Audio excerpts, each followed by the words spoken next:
I see those big, bright, shiny red trucks just a-trucking down the road. Those big, bright, shiny red trucks just a-looking for another load. Well, it's a family tradition, any Rocky Mountain day. Our fathers before us showed us the way. We worked for asphalt cowboys and concrete kings, but that's never been a problem, cause we got diesel in our veins. We've got diesel in our veins. I see those big, bright, shiny red trucks. What's up, JFW family? Welcome back to the Channel 23 podcast. The purpose of this podcast is to reach out and touch the fleet, to engage and inform everyone with all things JFW. In the studio today, we got Jim and Brother Dave are out. So we got Super Dave, J.R. Saenz, and our very special guest, Armando the Sergeant Delval. Good morning, everybody. Top of the day. Good morning, y'all. Let's be safe out there. Good luck.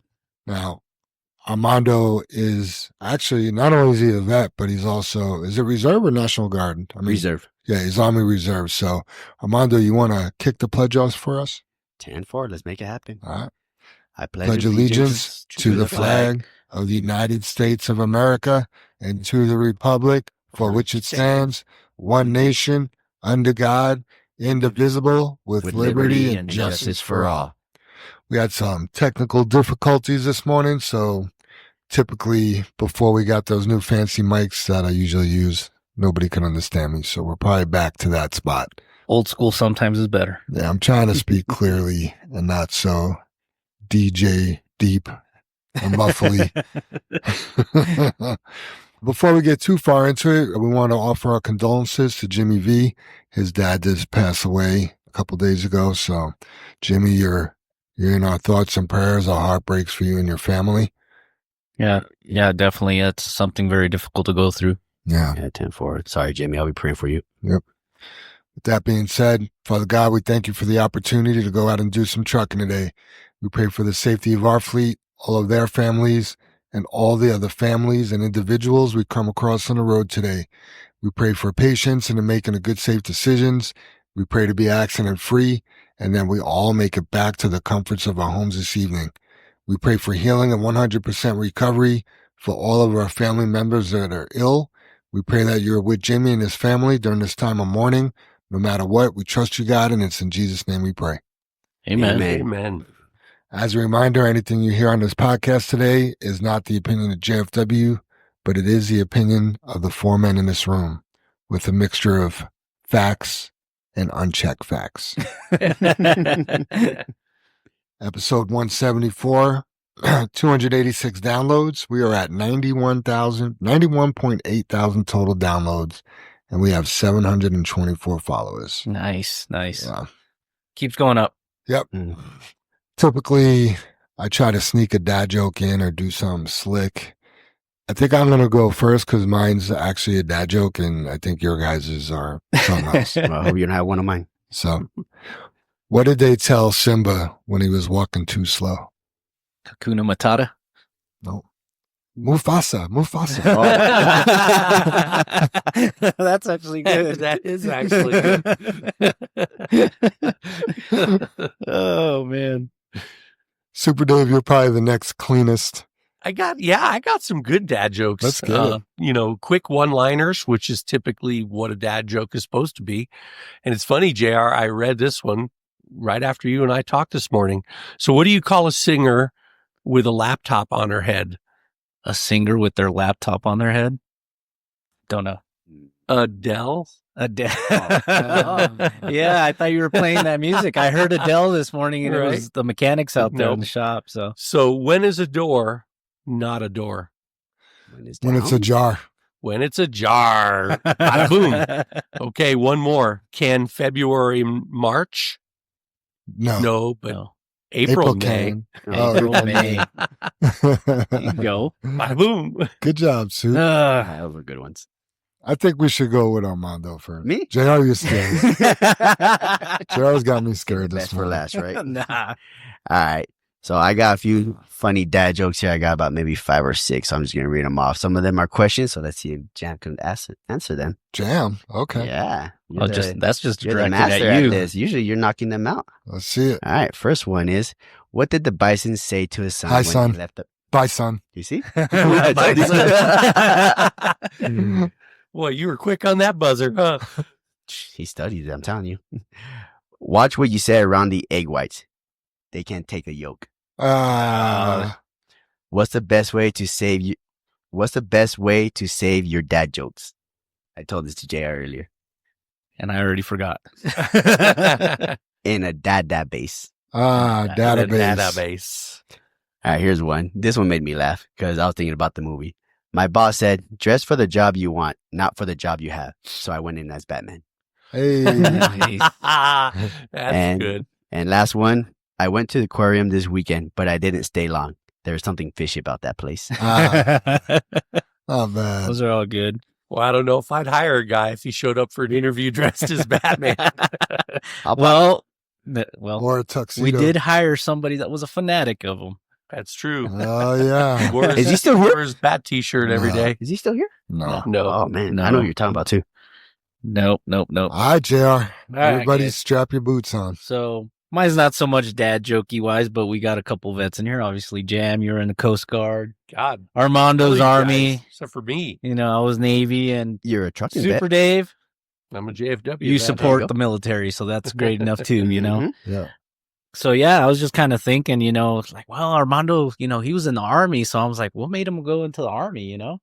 And you think about the wording, and you're like, okay, well, Army stands for ain't ready for the Marines yet, you know? Oh, God. But then I thought never about heard it. that, actually. Then I thought about it. I was like, no, he's a little more intelligent because, you know, Marines, muscles are required, intel's not expected, you know? And then I thought about Coast Guard, Jam. I'm like, well, how tall are you? 6 feet. You're perfect, man. 6 foot is the requirement for the Coast Guard. You know why? That's how deep the water is. That's in case the boat sinks, you can walk to shore. There you go. And then you know why the Marines think that they're the best? Well, they are the best, right? Army thinks they're best because their drill sergeants have told them so, you know? Oh, God. Navy just don't care as long as we don't get confused with the Coast Guard. There you go. So, yeah. And then my little joke here, a little bit on the dark humor side, but what do you call a swimming terrorist? Man. Overboard pirate. Is it? No. No, okay. Armando? I do feel you like call- it's a play on Osama bin Laden somehow. What do you call a what? A swimming terrorist. Swimming terrace. Man, I feel like it's going to be something like, A bath bomb. oh, there it is. Oh, damn. Bath bomb. That's a good one. man. That's a good one. Dark humor. like it. You got any more, JR? No, that's it. All right. Good Little job. roast there. Appreciate the roasting. Little, military All in good roast fun. going That's what on. we do when we're I'm in the excited service. for We got another all one. the time for that. So shout out to everybody that served and has family that served. And Armando, did you want to retaliate at all? No, Okay. I support it 100%. All right. New employees. We got Ricardo Ramos, Marcus Shirtliff, and Emmanuel Rojas. Welcome to the fleet, men. welcome, everybody. Awesome. Welcome. Welcome, I guys. met them on day one. Yep. Welcome to JFW Ricardo family. does go by Rick. Rick? Yep. Rick or Ricky? I feel like we got a lot of Rickies here. Rick Ramos. Yeah. Rick Ramos. Is it Rick or Rich? Rick. Okay. Okay. Jesus, can you guys not hear me? Is this gonna work? I hear you, but we have so many Ricks here now and We Riches, do. and it's kind of hard to remember who goes by what. Right. All right. Celebrations, anniversaries. Rick Colleen has a 4-year anniversary coming up Nice, on April nice. 12th. That's this Congratulations, Congrats, Rick. Thank you, Rick. Saturday. Yep. Rudy Ovale, he had a birthday on Sunday the 6th. Yours truly had a birthday on Tuesday or Monday the 7th. And then Marcus Lopez was yesterday. Yesterday. Yeah. Happy so, birthday, guys. Happy Birthday, everybody. bunch of Aries in the house. Family birthday celebration. Pedro Sotelo's wife, Fabiola, has a birthday today. And Rob White's wife, Tara, has a birthday tomorrow. Nice. Happy Happy birthday, birthday, you too. Fabiola and Yeah, Tara. lots of birthdays. Oh, yeah. Yeah, that's good. Spring birthdays. Gotta love it. So we're going to get into shout outs. I want to read you an email Jim wrote yesterday. I didn't print this out to you guys because I wanted to surprise you. It's really heartfelt and enjoyable. So here we go. Teammates, I listened to last week's podcast as I was driving home from Tucson. I don't think I've missed 2 podcasts in a row since we started. If my math is correct, that is roughly 3.5 years of podcast. So I haven't had to listen to many because I've been a part of them. Missing this week again made me feel like I was not involved and not doing my part. I decided to write in and ask Jam to read this during the podcast. Last week's podcast was terrific. John Jordan did a great job being real. His comments were heartfelt and genuine. John mentioned that he had no family and had made the move to Colorado to do something for himself. I would be honored to be part of his new work family so that he always has family around him. Armando's tips and tricks are spot on, and if practiced, will make you a better driver. As far as John and Armando's honesty about losing their bonuses because of phone use, it reminds me of the excerpt from one of Teddy Roosevelt's speeches. The credit belongs to the person who is actually in the arena, whose face is marred by dust and sweat and blood, who strives valiantly, who errs, who comes short again and again, because there is no effort without error and shortcoming, but who does actually strive to do the deeds. Super Dave's high road hauling about happiness struck me. Often, because it's true, I get introduced as one of the owners of JFW. It usually makes me uncomfortable because I don't want to be singled out as different from anyone here. But deep down, being part of something bigger than myself brings me happiness. I have family and friends here, and I'm surrounded by hardworking, caring people who show up daily to be better than they were yesterday. The next time I am introduced as one of the owners, I need to say, yes, I am. Being that person brings me so much happiness because I have all of you. Jam, my condolences to you. I hear your alarm clock died last week, and the podcast was nearly given a new time slot. No, really, after 3.5 years of hosting, thank you for being the foundation of the podcast all these years. Please be safe this week. Don't let that phone be more than it needs to be, and don't let it cost you everything, Brother Jim. That was awesome. That's really good. That's pretty badass. You could clap, Soup. Go. That was awesome. Make some noise, people. Yeah, something about, like Jim says, on John Jordan, being real, accepting the good and the bad and knowing how to flourish from that. So, I look forward to seeing that from John and anybody that, we all make mistakes at some point. Everything depends on how you get up from that mistake and, dust yourself off and continue going forward. Absolutely. Absolutely. Yeah, and also I just want to add something on that too. You don't get that a lot from, the higher ups, the big bosses, like the owners telling you like, hey man, welcome to the family. We're going to treat you like family. We're going to take care of you here. And him coming to Colorado, not knowing everyone, having a fresh start, it's hard. It's tough. And he's making it happen. He's owning up, and I owned up to it as well. And like JR said, we all make mistakes. We learn from it. We're here, man. We got to stay communicated. We talk with each other, help each other out. Yep. Absolutely. A lot of people do say it, Armando, that we're a family. Like other companies, they'll say they're family, and then Super Dave hears it all the time. Yeah, I heard that at my last place, right? But It is true here. I go over that in orientation, Jam, and, because for a lot of people, because of past employers, they've they got this negativity towards it. Yeah, like, oh, it's family, it's a red flag, whatever. And I mentioned to the guys, like, yeah, that can be a possibility for a lot of places, but a lot of that depends on you. What kind of an attitude are you going to bring to the workplace? What kind of positivity are you going to bring here? Because if you're coming into work with negativity or anything less than positivity, it's going to be a long day, a bad day, whatever whatever you're trying to attract, basically. The truth of it is we all can get sucked into the dark side from time to time. But what we really need is that positive energy that will help the teammate that is on the downside, of course, and bring that teammate back to the positive side of things. And I always say in all of these interviews, I say, listen, we're talking about teamwork. We're talking about creating our work family here, which we call the JFW family, but it's up to us to make it real. Mm-hmm. If we don't, then it's not. It's just lip service. So it's up to every one of us to go above and beyond to help our brothers and our teammates out and actually make it real. Absolutely. Yep. Absolutely. I agree. Yep. Also comes down to that acronym AGE. I know last week we couldn't remember where that came from. That came from Mark Montoya. He is a UFC coach and owner of a UFC team. That attitude, gratitude, and effort are the three things that we can control no matter what. So when you come to work and if you got a bad attitude and you don't want to put in the effort and you're not thankful, then yeah, this isn't going to work out very well. Yeah. So. Very true. All right.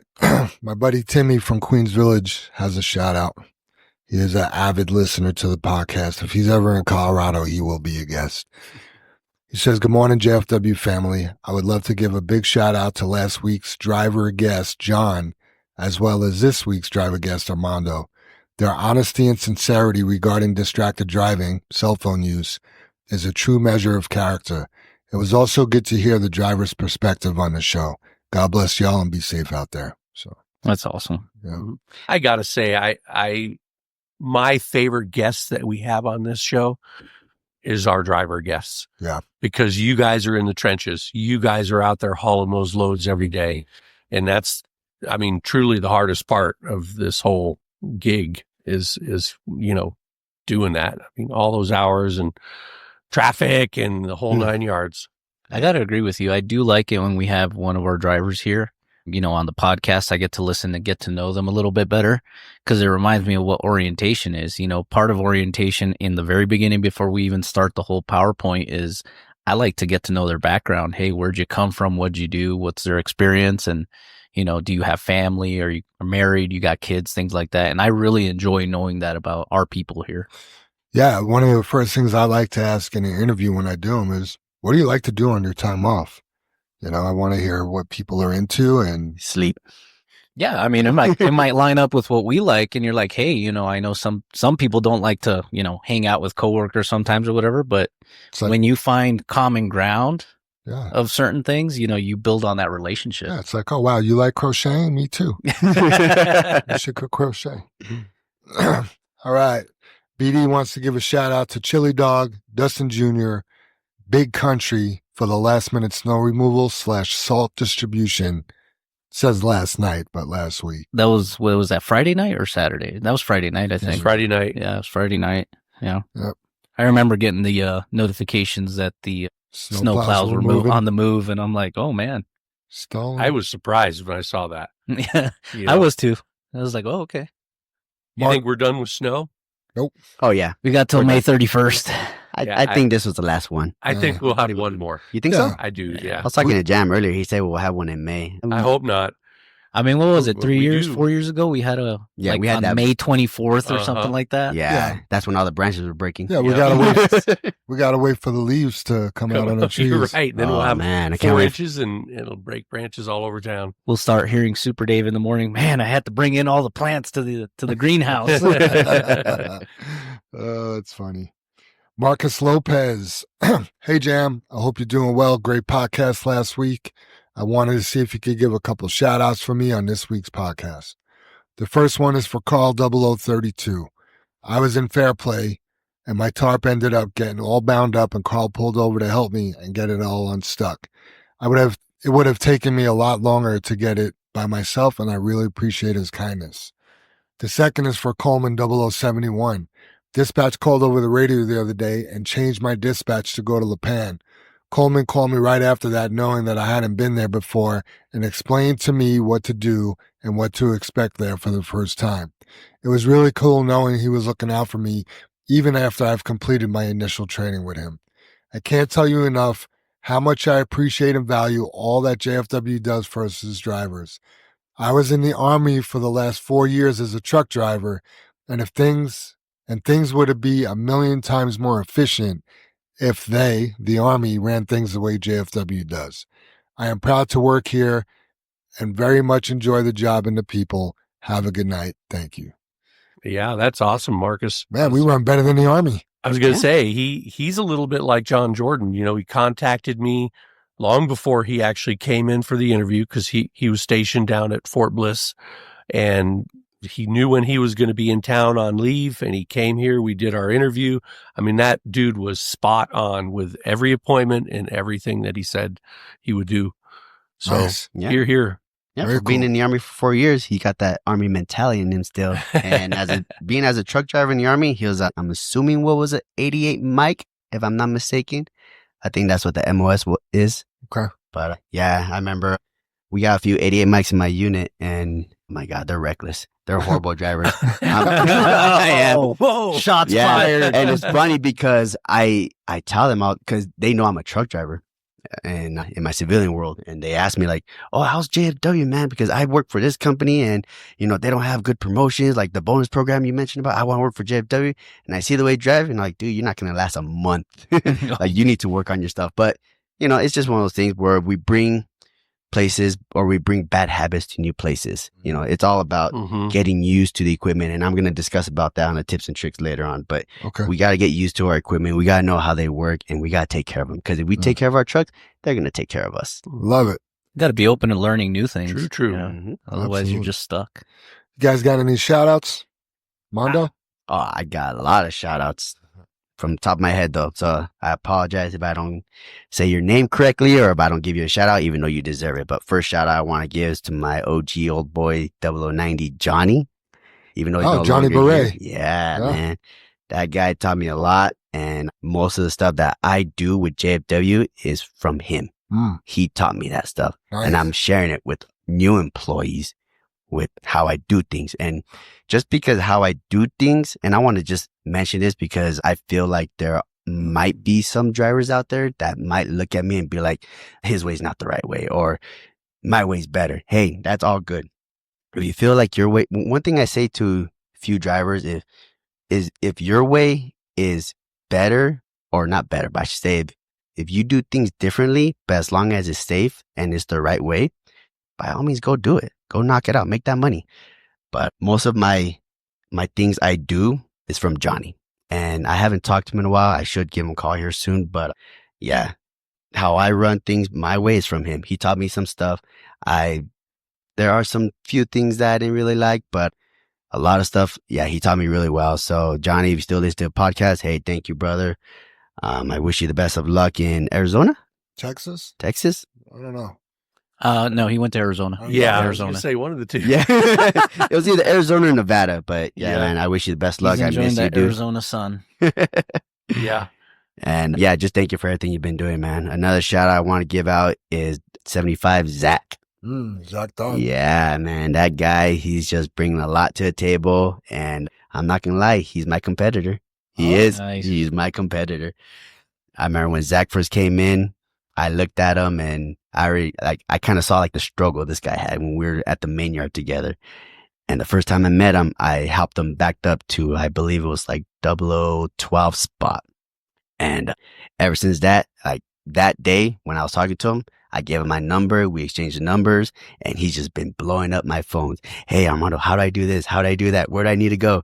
And I just remember that in that moment, whenever I'd get a call from Zach or a text, I'll just ask myself, what would Johnny do? And that's why I give my shout out to Johnny. But yeah, Zach, hey man, you're a good driver, excellent employee. I love you, dude. And yeah, man, you're my competitor, dude. So, and then just like I said, there's a few more shout outs, but I'm not trying to waste too much time. Man, a lot of people don't give shout outs to these people, but they deserve it, are the mechanics and the wash bay. Cause one thing I love is showing up to my truck clean and spotless. Oh man, it makes me so happy. Makes for a good day, doesn't it? Yes, it does. Cause I love driving through the highway, seeing it shine. I drive through other trucks and I see them all dirty, rankling, rusted, making noises, smoke coming out of their brakes. And I'm just like, oh man, mine is good. I love it. And the mechanics, they do a lot of work. We don't see them work during the nighttime. Whenever I was at the main yard and I'd come in super late, I remember seeing them just work their asses off. And hey, thank you guys. You guys keep our trucks rolling. So thank you a lot. Nice. Yeah, I got to agree with the shout outs that you just gave. Zach, Yeah, every time I see him, whenever I see him at the other yard, he's always smiling. Quite a few people here, whenever you see somebody smiling, it's contagious, it's inviting to want to go It talk is. to him and be like, man, how you doing? How you been, and how was your work day, that kind of stuff. So that's definitely a shout out. I'll piggyback on that. On the wash bay, they do a lot of work for sure. So part of my shout out has, piggybacking on you, Armando, is also for all the drivers that keep their trucks clean on the inside as well, because the inside is just as good as the outside. When you get into that office space and it's nice and clean and tidy, it makes your workday so much more comfortable. And my shout out is to Luis Cantino. He just got his truck switched.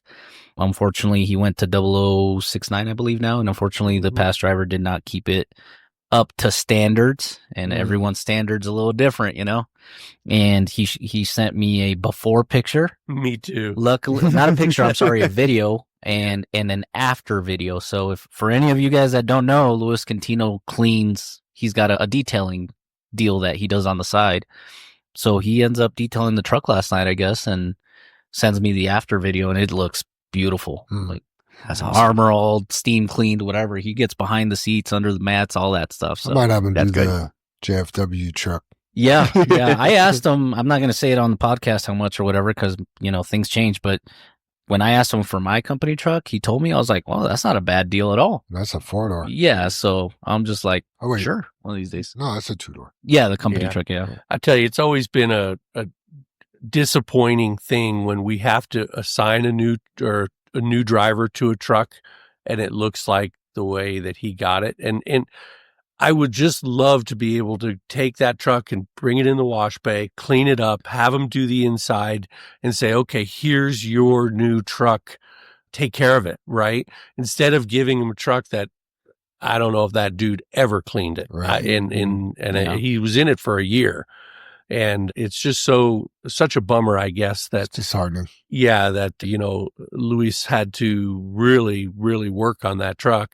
And I bet he's not even done yet. I bet he still wants to do more, but Yeah. congratulations and great job, Luis. Yeah. He's got a great attitude. He's had a couple bumps in the road here. Nothing crazy, but he likes to deal with things head on, and he'll just come up in the front. Hey, how am I looking? Can we look at my stuff? And very engaged, great attitude. So I'll third that shout out for Yeah, definitely. Luis. Or a second. Any others? Nope. That's all I got. So, shout outs? I'd like to follow up on that wash bay. Do you know how difficult their job has been this winter? Is that a dad joke? Very. Running 10 trucks a day Mm. out to Utah, across Eisenhower and Vale Pass. Right. Those trucks are dirtier this past winter, and I thought they did a great job keeping up, Oh, yeah. That kind of leads me. I do have another shout out. My shout out goes out to dispatch, especially on these sunny days where we're looking at work pickup and all that, and just everything they have to juggle between phone calls, work orders coming in, and even our own people, and it's just that time of the year where we're getting, like you said earlier this morning, Super Dave, we're getting pressure on all sides. And unfortunately sometimes certain people or certain groups of our people here at JFW don't see every single side and the work they do down there and how much they have to juggle. I just got to give them praise on that, A so lot shout of out to moving them. parts. Yeah. Yeah, Really cool. Linda and Tracy do a great job. Yeah, I Shout do out to Canelo. want to give another shout out too, actually. I'm Boss thinking is there about for emotional support. all of our teammates on injured reserve right now, because Coleman just had more shoulder surgery. John Moore is looking at his second knee surgery for a knee replacement, and then Jack Domenico. All three of these guys, and I don't think there's anybody else. Eric. Eric Eichner. Oh, Eric, that's Yeah. right. He's doing the shredding thing, but He's a hang in there, guys. You'll get better soon, and we can't wait for you all to be back. Eric Eichner is a shredding machine. I don't see a pause in that shredder. You just hear that motor going and going and going. You want to talk about keeping your nose to the grinder wheel? He's Yeah. The only pause is when he fires up the vacuum. And Yeah, you hear, Positive side for them, I guess the way I look at it is like, okay, they unfortunately what happened to them, it's unfortunate, like with Eric's hand and all that, but at least the way I look at it, it was when it was a little bit slower, but by the time they come back, we'll be in it. They'll be ready to hit the ground running. Nice. All right, let's get into the meat and potatoes, get into the discussion of things. Another up-and-comer. He's only been here maybe a month. I don't know. Enrique Escalante says, I'm new here.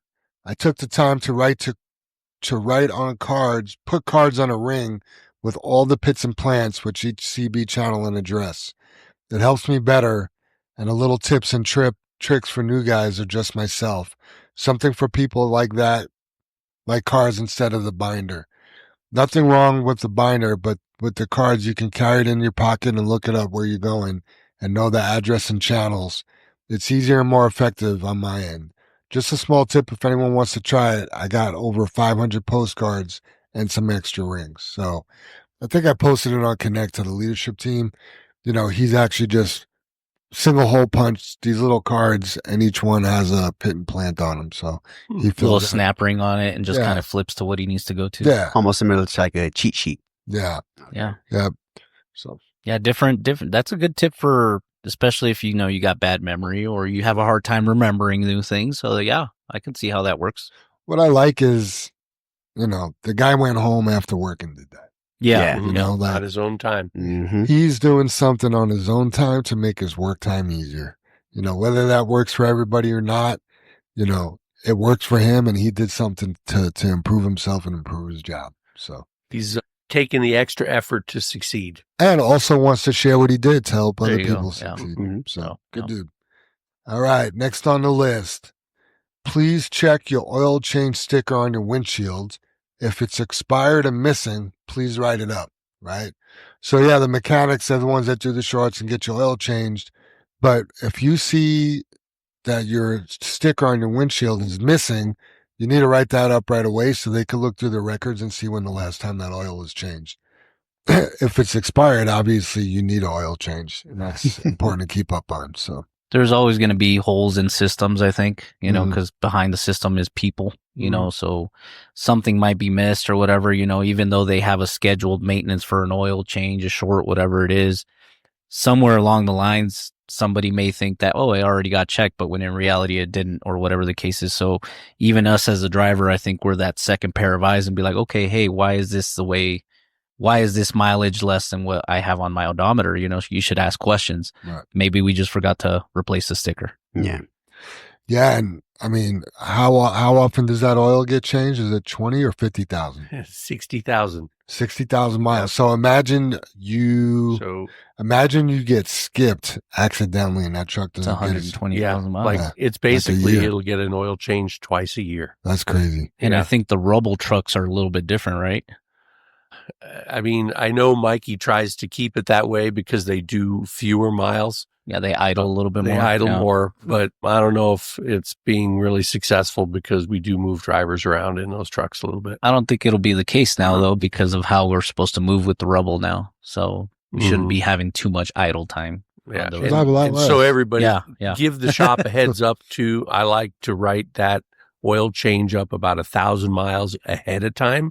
That's So actually what I was about to say. It gives them some time to schedule that truck. Yes. Yeah. Just because if you actually do it when you're at least hitting the odometer or a little bit over it, they might not work on it that day, that Right. night. So Right. yeah, I remember I was talking to Ricky one time because I pulled up and this was when I was driving 006 in. He told me too, like, hey, I'm coming up for an oil change and like 3,000 more miles left. And I was like, oh man, just ride it up. We'll do it tonight because we're open, So yeah, if you're like really close to it, if you know the next day you're going to hit that mark or in 2 days, just ride it up and they'll do it. I mean, if you really think about it, 3,000 miles, if you're a guy that's running everywhere we ask you to go, whether it's 13, That's a you week.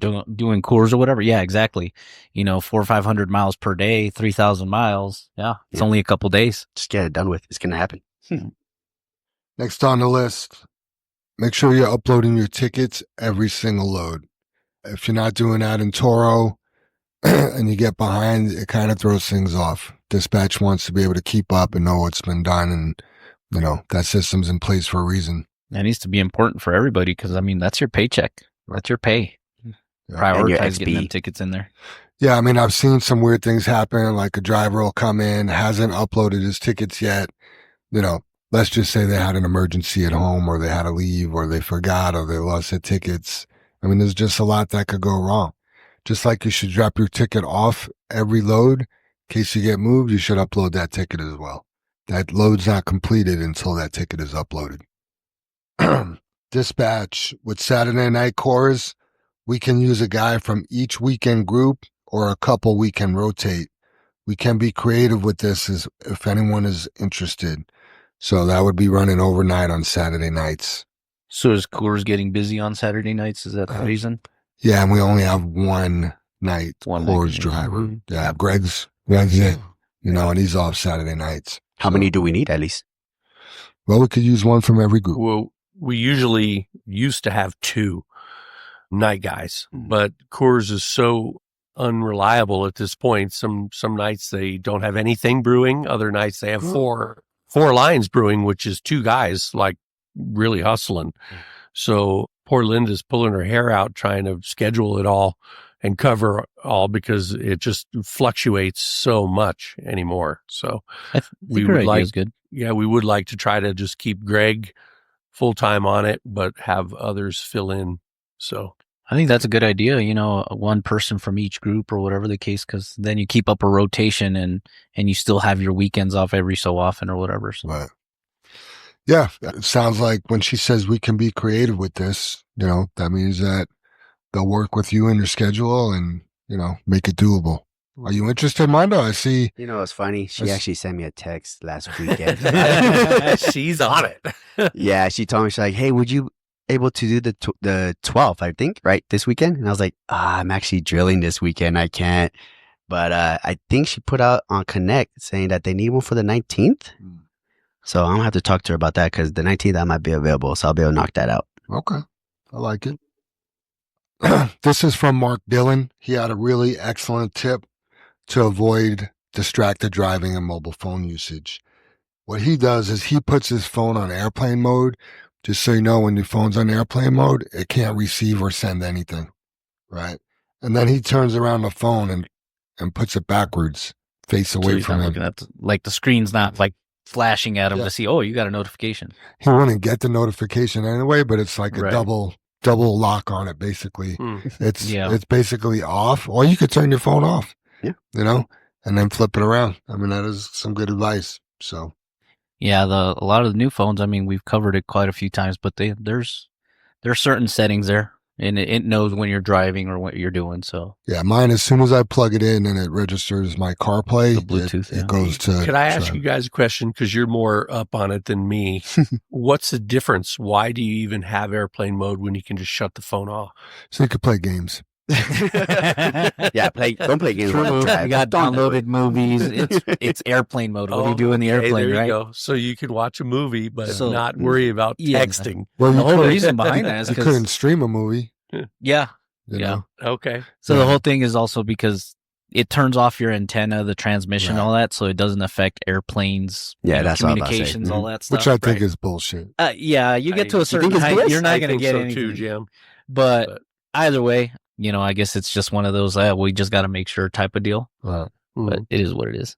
But also, it's also a way of not having to power your phone down fully and then power it back on, which takes about 2 minutes. And it's good for your phone. Yeah. Well, that's longer than fast. airplane mode. You turn on airplane mode and off, you know, it's 5 seconds. Yeah. I just wondered. You know, you guys are aficionados and Soup. I'm going to let you take this next one, the pre and post trip your lights. You want to talk about yesterday? Yeah, it was really disappointing, honestly. And I got to commend Jim and Dave for keeping their cool on that, because they were, as you know, they do a lot when they're sitting and discussing the day's business before they come inside. They were watching trucks drive out of the driveway. And I swear every single one that left consecutively, they were missing taillights on the tractor. They had lights out on the trailer. Their tarps were closed. I mean, it was just one after another. And they handled it well, giving insight of, you know, what to do. And the drivers, they weren't lying or anything. They said, oh, I'll pull over and check it. which means they didn't do the walk around. Another guy said, and it was on when I checked it, and sometimes that does happen, but I did a test drive in a truck the other day, and it had a hydraulic blowout on the hydraulic line, and the front of the trailer was just a mess. And the lights on the trailer weren't working when we were doing our walk around for the test drive. So I pulled the 7-way out, and it was just full of oil, so a quick shot, a brake clean on both ends, male and female side, cleaned it up, put it back in, boom, worked great. So I really want to challenge the drivers to be better at their post trips and their pre trips. It is so essential. I always had this thing that it was a pride thing for me that I never, ever wanted the shop to find something wrong with my truck that I didn't find first. Embarrassing. Yeah. Means I'm not doing my job, yeah. right? You're not the one that catches it and somebody else does and writes it up for you. It's absolutely it's a little embarrassing. And it was on that thought that I chose my High Road Holland today about being your best. And I think people really need to raise their bar when it comes to pre-trips and post-trips. We have a wonderful reputation out there when we're going through the ports of entry or we're going through a set of portables. They see that shiny red truck and say, oh, that's JFW. Go on through. We're going to let you go through. Well, if we keep having lights out and, brackets broken or tarps that don't work or things like this, that we're going to lose that reputation and they're going to start checking all of us. So they're going to pull us right let's over. not ruin a good thing, Yeah, you don't want the small violations adding up and snowballing, and eventually somebody gets one of them big violation write-ups, So yeah, I agree with you. So I want to challenge everybody to be better with their post trips and pre trips. I think a lot has to do with just not being in a rush. I know everybody gets here in the morning, whether it's 4 or 5 in the morning, and it's agree, I got to JR. get out there, got to get out to the pit. And I get it. I think we've all been there. But at the same time, I think you just got to take a deep breath and just slow down a little bit and make sure that your equipment is good to go. Yeah, it's really not a good look because if you think about it, you had 2 chances to make sure those lights were working. Right, The night post before, and pre. yeah. And you really want to catch it on your post so you're not messing with your lights or the shop's not trying to fix a bigger problem in the morning. I mean, yeah. And you mentioned it, Super Dave, things happen, one of the trucks or various trucks maybe go into the wash bay, and yeah, there's times where something happens with that water going into the connections, and the next day it's like, oh crap, my lights are out or something's not working correctly. And it is bound to happen, but I would go further and say, don't accept that. Don't just, think, oh, my tractor lights are out. It's been happening. I'm just going to go. Check in with the mechanic still. Don't be the guy that's going out the front driveway here and being called out for lights. You may know that you're writing them up or that you've been having issues with them, but continue, CYA, cover your ass. Continue talking to the mechanics and writing it up and just, until we finally get it fixed.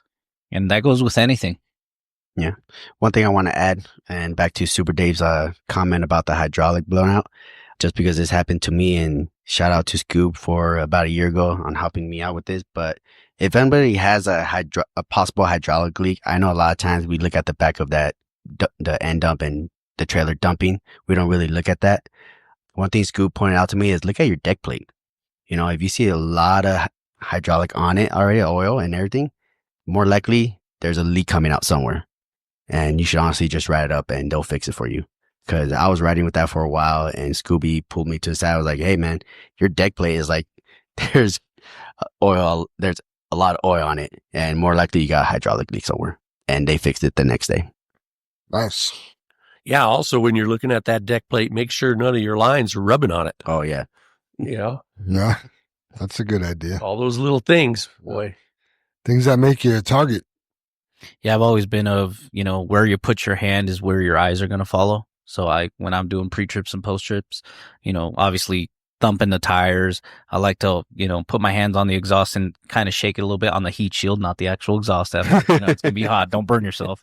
But, I like to kind of tug and pull at little things that are supposed to be secure and not be loose. For example, like the hydraulic tank, what was it last year? We had 2, 3, or 4 of them that the little spring bolt there or whatever were loose, and that thing is just shaking around everywhere. So Remember, never put your fingers where you wouldn't put your. All right, let's go down that road. That's a fun road. Here we go.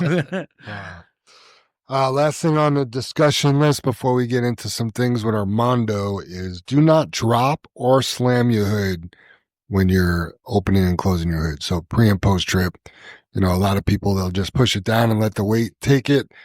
When the hoods are brand new, they probably got some pretty good tension in those springs. Yeah, just the air. The strut. Yeah, there you go. Thank you.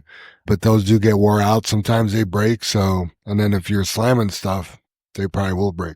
Yeah. Well, I think they'll also, whether it's air, gas, whatever's in those things, if you're just letting the hood go on its own, I think it doesn't help the longevity of it. Sure. So if you're helping it, it's going to help it maintain it. And the thing behind that too is that they're connected to the hood, which is made out of some type of plastic. It's not fiberglass, but whatever material Dave knows it is. The name of it, but it's not fiberglass. It's supposed to be some badass material, but you put it together like a puzzle, and they can fix it and paste it or whatever they got to do, glue it back together. But it's not the same as when it was original. It's actually weaker. Right. So if you're letting your hood just, slam open or slam close, it's not helping that. So please, like they're saying, just make sure you're helping that hood, assisting the hood to open and close. Mm-hmm. Love it. All right. Let's get to our next section. Who is Armando Delval? Armando, Sergeant Delval. Tell us a little bit about yourself, Armando. All right, where do I start? Let's see. Start with your home life. My home life? All right, well, I was born on a snowy day. Actually, he likes long walks to yard 23. Pretty sure it was a sunny day. It was in March, and it was in California, but yeah. All right. Well, first, you're from California, bro? Yeah, Los Angeles. That makes sense. I thought you knew. No, I'm disappointed. A lot of things make sense now. I mean, you guys only been stalking my Facebook. It says right there, born in that. I'm just kidding. All right. So, well, tell us a little bit about who you are. I mean, not really much to tell. I'm just like everyone else, just a guy trying to make some money, working. And I mean, what would you like to know about? Like, Armando, are you married? I am married. Nice. I do have a wife. I got 2 kids. Okay. Hi, Stephanie. If you're listening, I love you, baby. There you go. And how long? We're actually going on our 10-year anniversary this Wow. May. That's awesome. Congratulations. 10 years. And it wasn't easy. I'll tell you that. It wasn't easy, but we made it work out. We had our differences. We had our little good things never are. I'm telling you, it was just a struggle when we first came here, but we'll talk more about that later. But yeah, so I was born in California. I was actually born in Long Beach, California, but raised in Los Angeles. I was living there for 18 years before I joined the military. Were you in a gang? I wasn't in a gang, but I did have friends that were in gangs and try to get me involved. I'm not going to go too much with that, but I was going down a wrong path. Okay. Which is why I joined the military. Sure. I was looking for a way out. And I had some cousins from my dad's side that were gang related. I remember at one point I don't remember how old I was, but this was my first gunshot that we've been shot at. And it was actually, it's funny now, but it wasn't at the time, but I had to be like at least 6 years old, 6 or 7 years old. Damn. I'm just chilling in the backseat at my dad's car. He's driving. I got my cousin in front. I believe my other cousin was in the backseat with me. And all I hear is the back of the window just shatter. And I don't know what we did to deserve it. We just lived in a bad neighborhood, but yeah, that's how it was. And so my mom tried to get me out of that stuff, me and my brother, my sis out of it. So, she took us away from that neighborhood. We moved out to my grandma's house, which was a less ghetto neighborhood, I would say. But it was a pretty good life, though. We had a good childhood, at least. Nothing big, nothing serious. I didn't see any like shooting, anything like that. But yeah, it was just different back in the day, Yeah. So yeah, lived there for about 18 years, and then I joined the military. I moved out, and it was one of those things where at the time, I felt like I didn't have a choice because I was a high school dropout and I didn't have a plan. I had a lot of friends that were coming up to me and were like, hey man, if you're having trouble with money or you want to help me sell drugs. We can make some money together, right? Well, I don't know what those guys are doing now. Some of them are dead or in prison. Absolutely. Oh, yeah. And the ones that are successful are the one that got out, Yep. So, yeah. So I was just like, man, I got to do something. I got to figure something out. I tried working at a couple of jobs. I worked at Starbucks. I told that Jay earlier. I worked at Starbucks there for about 6 months, and it just, too much coffee. It stunk. You were a barista? I was a barista. Huh. Oh, yeah. I still got my little robe and everything. Now, It's called an apron. Whatever. do they write down and say the wrong names on purpose in Starbucks? I mean, I did. I wrote down wrong name, and people would be like, hey, what's your name? Oh, my name is like Antoinette Tebala. And I'm like, okay, I'm just going to call you A. How about that? That explains the Army. Oh, it was funny though, because when I first started working at Starbucks, I remember I messed up a lot of drinks. Sometimes I wouldn't even get their drinks because I was the cash register, right? And we'd have to write down the cups back in the day. Like, okay, you want this and this? All right, I got it. And I'll put the cup in and the person would make it. Sometimes I'll just take their order and go on with the next customer. And then like 10 minutes later, like, hey, where's my drink? I was like, oh crap. Let me write that down for you. But yeah, it was a fun time. No, so few things I like to do on my off time is spend time with my family. Yeah, what do you guys do? How old are your kids? And 2 and 4. boys? Yes, 2 boys. I have Armando Jr. Mm. He's 4. He has so much energy. It's unbelievable just seeing him like that. I'm actually jealous because I wish I had that energy. I need that right now. And my youngest, his name is Miguel. Nice. Miguel Delval. He's more like his mom. Mm. Same hair, same personality.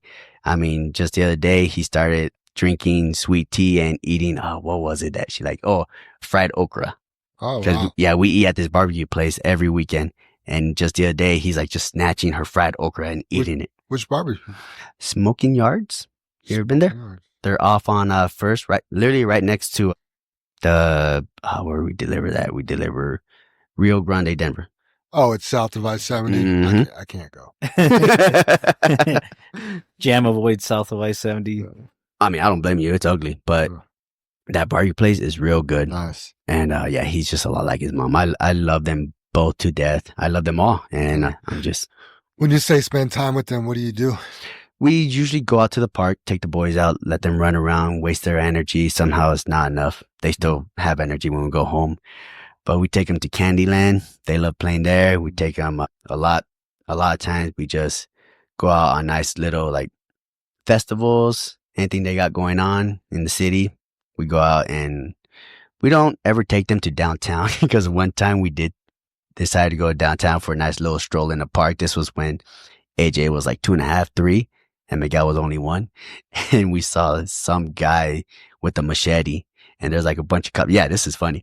We saw some guy with a machete in the middle of the street waving it when there's like 4 or 5 patrol vehicles right there.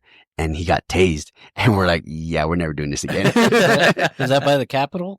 Like that, what is that, Civic Park or whatever? No, this was by, I would say, close to Coursefield. Yeah. Like I'll have out, visitors from out of town. I won't take them to those areas because it's horrible. It is. Denver It's has ugly. become so bad. It used to be I used to be a city boy. I lived in Capitol Hill and I worked downtown, and I've been to every club. Now I don't even know the names of the clubs. Like people will be like, oh, I'm going to here. I'm like, where's that? It's like downtown. No, it's getting really bad. And Yeah. Good thing Brother Dave is in here. Yeah. All right. Well, tell us a little bit. You said you joined the Army to get out of LA. Tell us a little bit about that, how long you were in, what you did in there, and, did you get promoted? And all right. Tell us a little bit about your career. I joined on April 24, 2007. Okay. I was active duty for 9 years. Wow. And in those 9 years, I deployed 4 times. 3 of those 4 were combat. So I was in a combat situation where we were in the front line. Damn. My last deployment was more like basically setting up a FOB, which is stands for Forward Operating Base.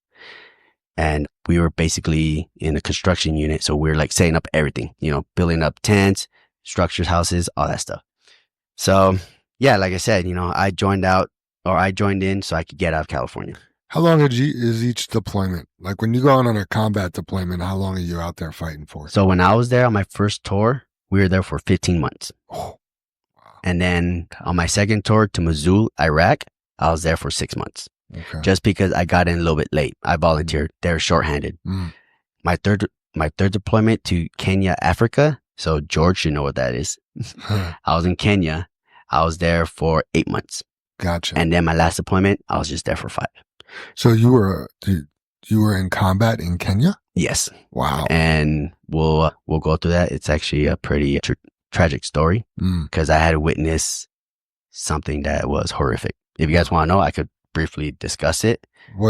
It's whatever you want to talk about, Armando. You don't have to, and there's nothing you can't talk about. So Okay. whatever you want to do. So I won't go into much detail, but I'll just mention what I saw. And the reason why I just want to bring up this for everyone that's listening right now is because if you know someone that is thinking about joining or wanting to join or is in but hasn't deployed yet, and you're looking to volunteer for deployments, which I really appreciate if you do, and thank you for your guys' service, this is the stuff that you might see. And just get ready for it. Thank you for your service, buddy. Thank you for your guys. But yeah, so where I left off, I'm off track now. Kenya. Kenya. Well, before I mentioned Kenya, I want to mention about Afghanistan. Afghanistan was my first deployment. And 15 that was, months. I'm sorry? For 15 months. Yes. That was my only long deployment. And this was when I was stationed in Fort Drum, New York. So first of all, my job right now, and I'm still in the reserves. I'm still in reserves. I still have my same job I am when I was active duty, but my job is a combat engineer.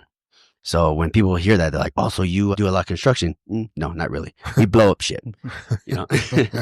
So we did a lot of demolition. I worked with C4, Bangliers, TNT, dynamite, shape charges, cradle charges, you name it. And we also do improvised explosion, water impulse, what was it called? The donut charge, all this stuff. And we use all those charges on det cords. You know what det cords is? From the Okay, movies. maybe not. From the movies. Yeah. The detonation cord? Yes. Yeah. So we would improvise with that. So the water impulse charge would just be just a couple of IV bags. And we would stick them together, tape it around, put det cord around it, and put a ring loop around it. So we would place it on a doorknob or just tape it on a door. And we would trace that det cord to, I believe it is a M81 charge.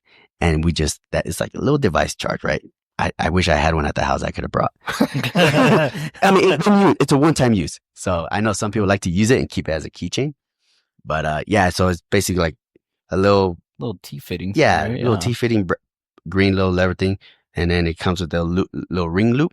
And you pull down, twist, and you pull it out and it explodes the detonation. And it's just saline that you're blowing up? I'm sorry? And it's just saline, or what's in the IV bags?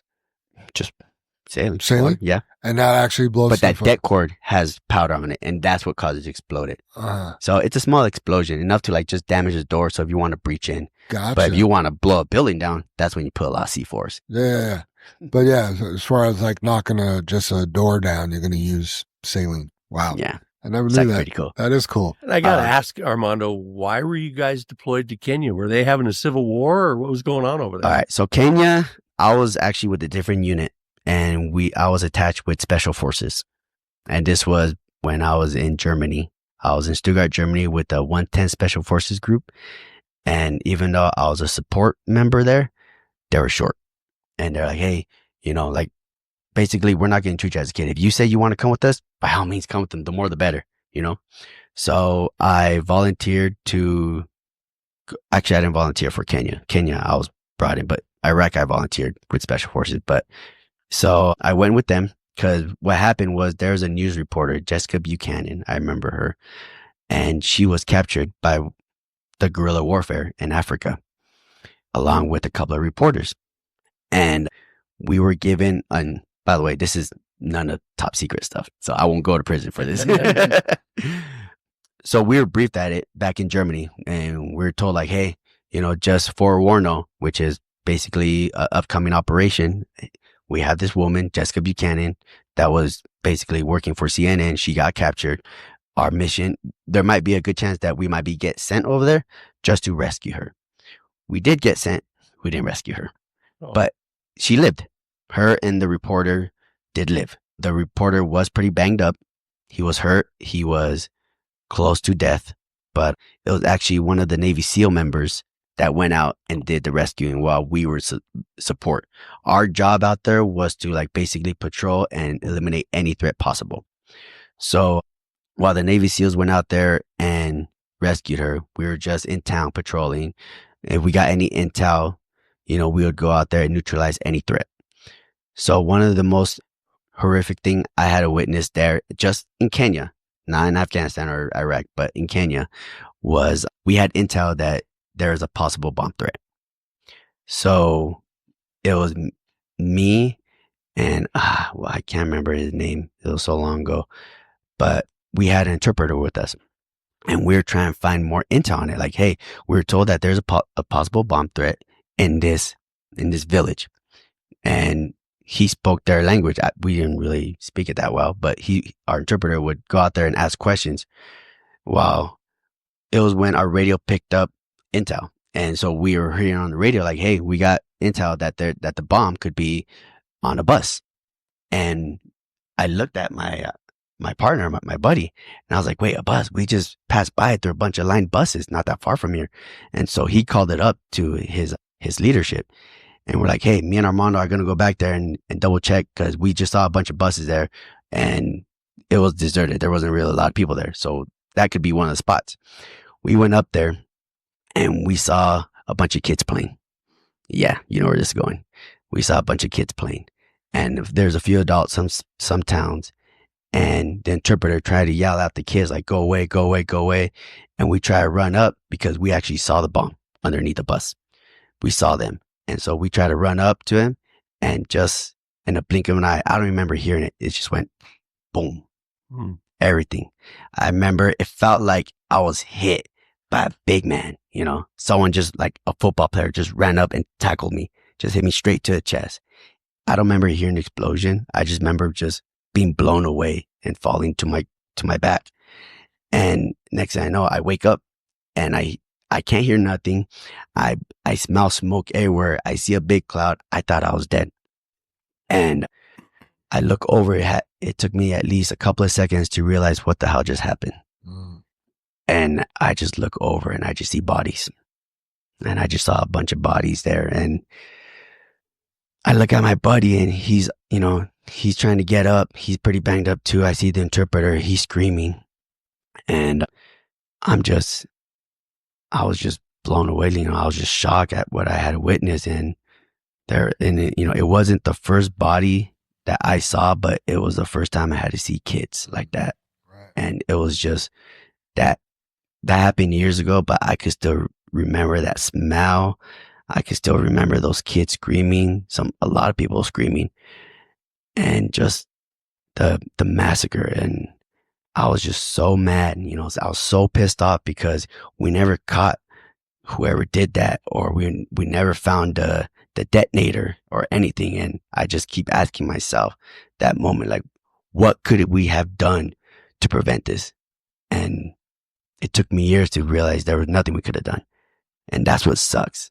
And, just like I see my boys, and I just can't imagine, like, I get scared whenever I take my boys out, especially with all the school shootings, the King Super shootings, everything, even the bomb threats. It freaks me out to even like take them out and thinking like when I go out in public, I'm always cautious all the time. I always look around. If I see a bag on the floor, I walk away instantly, even though it might be nothing. But yeah, to me, it will always be yesterday. Did you sustain any injuries? I did. My left knee is blown out. From that incident? Not from that incident. This was from Afghanistan. I also have a lower back pain. I have on my right side of my head right here, I do have a traumatic brain injury. I did get seen by a doctor years ago. And they told me that part of my cerebrum on my head right here is damaged. So I do have headaches from time to time.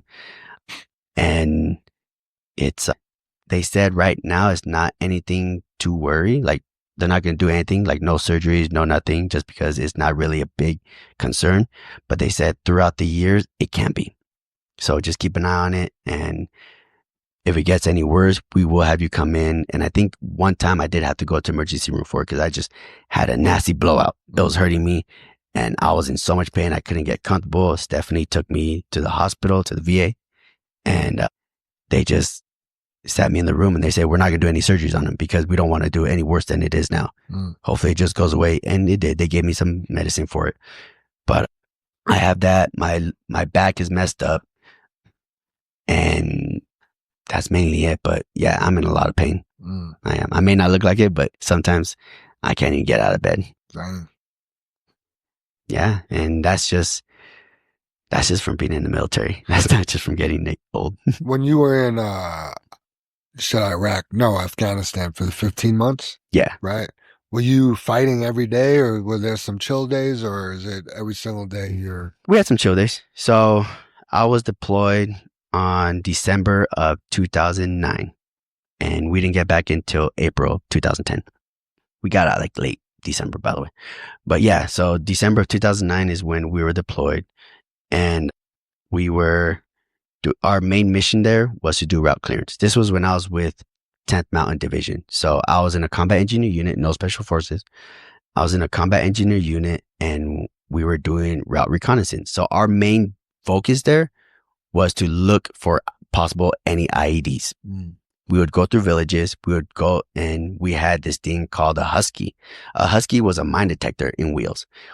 And the Husky would drive up. It had 2 panels on both the passenger and driver's side, which really wasn't really a passenger side because it was just, you're in a little small area driving the Husky. Right. And we had 2 panels. They're both mine detectors and we would drive on the road and it would detect it. Whenever it would detect something metal, you had a headset on and if you hit something on the right, your right headset would go off. And so whenever he got a hit, and yeah, we didn't have any females. I'm going to say he. Whenever he got a hit, they had 4 paint marks and on the panel on each edge or each corner of the panel. And it would drop out that paint. So somewhere in that rectangular area was a possible square IED. Off the zone or whatever. Yeah. But sometimes it wasn't an IED. It could have been a soda can. It could have been something metal, right? But yeah, we found IEDs sometimes. And I think in that deployment, we found 70 IEDs. Wow. And out of those 70s, 6 hit us. Not me, but hit my company. Damn. So we kicked ass. I think overall we kicked ass. Nice. But yeah, there are some days where we went out there and I believe our first firefight, and when I say firefight, that's engaged with the enemy. Our first firefight was somewhere in February. So just a little bit over 2 months of being there. And we were in a town. I'm trying to remember the town because there was Jalalabad. That was one of the villages we were at. And I want to say it started with a K, but it was sounded weird. But anyways, we're in a town. And one thing to know that when the enemy was planning to attack is when you went to a village and there was no one around. Oh, yeah, they clear out. Oh, yes. That was a sure sign. Just like on the old Westerns, huh? Yeah. There's going to be a shootout. Yeah. So I was a rear gunner and we had 8 vehicles in that convoy and I was gunning, I believe it was the Mark 19 at the time. So for those that don't know what the Mark 19 is, it's basically big weapon system that fires 44 millimeters rockets, almost similar to a 203. They know what that is. But so anyways, I'm gunning the Mark 19. I'm the rear security and everything's just quiet. And we get a hit from a possible IED. So we're all stopped. Another indicator. And next thing you know, we just hear pop, pop, pop, pop, pop, pop, pop. We hear gunshots, right? And first time hearing it, I didn't think nothing of it. I just ignored it. I was like, oh, it's probably nothing. And suddenly I hear explosions. Boom, boom, boom. And my buddy Thompson, who's driving, he's like screaming at me. He's like, Delval, left side. And his left is my right. So I'm looking to the left and I'm like, yo, all I see is mountains. Like, I don't see nothing. Huh. And I look to my right and I see a bunch of just muzzles just flashing. And I see someone shoot a rocket, an RPG, and that thing flies 20 feet above my head. And my buddy Thompson is like yelling like rocket launcher or RPG. And it flies 20 foot above my head and it just hits the mountain. And I'm just like, oh crap. And I just grab my Mark 19 and I start lighting them up. and I see all my buddies just mounting their weapons, and I just see them lighting them up too. And we had people, so they had to be at least, I would say, maybe 30 yards away from us. 30 yards Pretty away from close. us. Damn. They weren't that far at all. And we had like at least 4 or 5 RPGs being shot at us. One of them hit our trucks. No one got hurt, but one of them did hit the trucks. I think it hit the rear tire. So it blew out that MRAP, and it just destroyed that thing. But my buddy was still shooting, and props for him. But yeah, so which that firefight had to last maybe 5-6 minutes, but it felt like a long time. Mhm. So after the firefight, we had the dismount team kick out. They went out, investigated the area, and they said that they're just bodies. I didn't get to see the body. I was still mounted on the weapon system. But then we had QRF team come in, and the QRF is a quick reaction force, and those are designated to other units and basically backup. So we had them come in. I was talking to one of the guys, and I told him, yeah, we're being shot 30 meters about in that wood line over there. And my platoon sergeant, he brought me back a shrapnel from one of the 40 millimeter Mark 19 rounds I shot. And he just looked at it, and I looked at it, and it was just covered in blood. Yeah. So a lot of questions I'm asked is, did I enjoy it? No, I didn't enjoy it. We had to do what we had to. And that was my first time I ever had to shoot at anybody. To me, it felt like I was shooting a ghost, because I didn't see any of the faces. Right. All I saw was muzzle, and it was so fast. I didn't have time to look and see where they're at. I just shot. I was just doing what was that little saying to do. I was being trigger happy. And Surviving. yeah, I mean, you're and protecting your guys. your adrenaline, man, I'm telling you, that shit's real. Huh. That shit's kicking in, and I'm just like, I didn't think nothing of it. Like, people were always asking me, like, oh my God, did you hesitate? Did you enjoy it? Did you do it? And I was like, honestly, it felt like shooting practice to me. I didn't think nothing of it. I just went out there and I did what I had to do.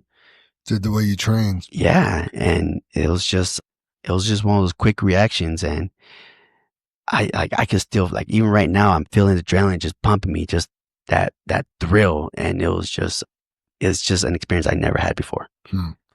What are some of the things that you enjoyed about the Army? Because obviously you liked it enough to stay in as a reservist. Yeah. So it's the people, Yeah. She's just like here with JFW. I really enjoy working with the people, and it breaks my heart to see people leave that's been here for over a year. Like, I just found out months ago. Well, not months ago, but Baco, he's gone. Ray, I didn't know he left. Since I didn't hear the tips and tricks, I was like, where's Ray at? Like, damn, like all these guys are leaving, and even girls. And same thing with the Army. I enjoy working with the military, and it breaks my heart when I see them leave. And it's just hard. Like I was telling JR earlier, we still keep in close tabs with people I work with. And just recently I heard that I don't go on Facebook a lot, but my wife does. And she's friends with my unit back in Fort Drum. And she told me about this. She's like, hey, yeah, your buddy Kevin Coelho, he's gone missing. And I'm like, what? And Kevin Coelho has a Purple Heart. He's been hurt. And he was in my deployment with, we were deployed together in Afghanistan. And an IED hit underneath his truck, breaking his left leg. Wow. And I mean, it kind of makes sense why he's going through a lot right now. It's, I believe he's maybe addicted with his pain. I mean, that's one reason why his ex-wife left him, was because he was taking too much. Pills. Yeah. And just his withdrawals were horrible. So Kevin, man, if you're out there, any brothers and sisters that are listening to this, we got to help each other out. We got to find him before he does something. And I hope to God he doesn't do anything to himself, because he won't be the first that I know that offed himself off. But yeah, that's one thing I love about being with the military, is just the people that I work with. Sorry, Jerry, you can say something? No, I was just, you're kind of going along the lines of it's PTSD, right? And we all go through our own forms of PTSD. I didn't get to see the combat that you saw, right face to face. 30 yards is like having right here across the way where Super Dave is. That's how close I see it, right? I saw it all from the air, you know. We didn't really work with too many Army guys or anything, but more so Marines and, you know, SEALs and RCBs and guys that are on the ground. Seeing it from my perspective was way different because it's almost like seeing a video game when we saw it on the camera. It's like right up and close, but the PTSD that a lot of us go through, that I think the majority that are not combat vets, for me, I empathize with you on the people, right? Because that's what I miss. I miss the brotherhood. I miss the camaraderie and the friends that we used to be shoulder to shoulder with, and basically living together, especially when you're on deployment, because you saw those faces for 6 months, 9 months, 1 year, whatever it was for that specific deployment. And when I got out of active duty, because I still did 2 years reserve after that, but I've struggled more in the past than what I do now, and I think JFW is a big help. I've told Jim and Dave about this a lot, but what I've struggled before, and what I would say my PTSD was missing that, you know, and it was going into a depressive state of not having somebody or not feeling like somebody was there to help you. Yeah. And to have your back the way they did. Because once you're out in the civilian world, it was almost like it's dog eat dog world. You're on your own. You got to figure it out on your own. There's nobody helping you. There's nobody in a specific unit to tell you, hey, you got to go do this, this, and this, check in with this person, and then you're golden, you're solid, right? Once you're out, you're on your own. And I joined when I was 18. So, you know, well, crap, this is the first time I'm going to live out on my own and make my own decisions in a way, right? Coming to JFW for me, this has been the closest thing I've ever found since I got out to, and we call it family, right? And I truly believe that in my heart. But what Jim and Dave have built here, along with Super Dave, Jam, and Casey, and the whole team that we have, including drivers, because just like you know, you get close with a lot of the drivers. That has been the closest thing I've had since I was in the military. And this place for me has been a godsend, you know, and has helped me grow in so many ways. So my PTSD levels here have been so much more lower than when I was before JFW. It helps, doesn't it? Oh, definitely. Man. And That's it's how I people feel. like you, Armando, and Jam and Super Dave that have made this so much better for anybody that would call JFW home. So I empathize with you on that, man. I appreciate it. But yeah, I agree 1000%. This is my home. And honestly, being here relieves so much stress. It does, in a very good way. Like it's helped me so much, even in the winter when we're not that busy, you know. Sorry, go ahead. Just get a little closer because you're talking to this side. My bad. There you go. Yeah, like it's just being here is like, I love, even though we're in the truck all day, I still love talking on CB with other drivers, or I love calling them. Like me and Zach, like I said, man, I mean, Zach doesn't call me that much anymore, but you know, he would call me all the time and I would just love talking to him. I'd love talking to Johnny and to whoever else. But, even with you guys, like how many times do I call you JR? Not a lot, not enough. But I enjoy every time you have talk. You know, we've gotten into conversation. So, but like my best moments were coming back at the yard and just joking with you guys. Sure. That's what I miss. But yeah, it's just, I love being here. And same thing with the military, with my people, even the people I work with now, even though they're not as close as to me as they are in New York, I still love working with them. How much longer do you think you'll stay in the reserves? So I'm looking for retirement. I joined in 2007. It's 20 years. So in 2027, April 24th, 2027 is my last day. And I'll be collecting. Yeah, I don't need to go there. But yeah, that is my last day. Pretty nice pension. Yeah. And I'm already collecting 80% VA disability. Wow. So added with that retirement pay, man, Yeah. I don't have to come here again. No, I'm just kidding. It's nothing for what you've been through and what you've done for. You know, We're family until my for the retirement country, kicks in. And you know what? And that's why I tell a lot of people too that are thinking about joining in too. Cause I mean, I mentioned the VA disability and they're like, oh man, Jill, you're making extra income. That's good. Like I'm jealous. Like don't, man, because you don't understand the stuff I had to do and I had to see. The price you pay. And I do want to mention this because it wasn't all just Call of Duty for me. It wasn't like a video game, because the August 9th was a day that I'll never forget, because that was the day shit got real. And I realized that it's not a game anymore. And that was to one of my closest friend, Matthew Swanson. He died. Sorry to hear that. And he was only 20 years old. Damn. Yeah. He was just a baby. And I remember talking to his dad, and they wouldn't tell his dad what really happened. So I told him, and he was happy that I told him the truth. But what happened was an IED went off on the side of the hill. We were going downhill on the mountain, and an IED went, there was one planted on the side of the mountain where we were at. So the truck was here. The IED was right here. Damn. And it went off, blew the truck down, and he was a gunner. So he was open on the hatch. And when it rolled Smashed over, him. it smashed him. Damn. It smashed him completely. The other two guys, the passenger and the driver's seat, they're pretty banged up. But when that happened, we weren't being shot at. But just the ID went off and the enemy ran. I was one of the dismount crew. We ran down to him or to the vehicle, and just seeing Matthew like that, I knew that he wasn't going to make it. Right. That was one of the hardest things to see.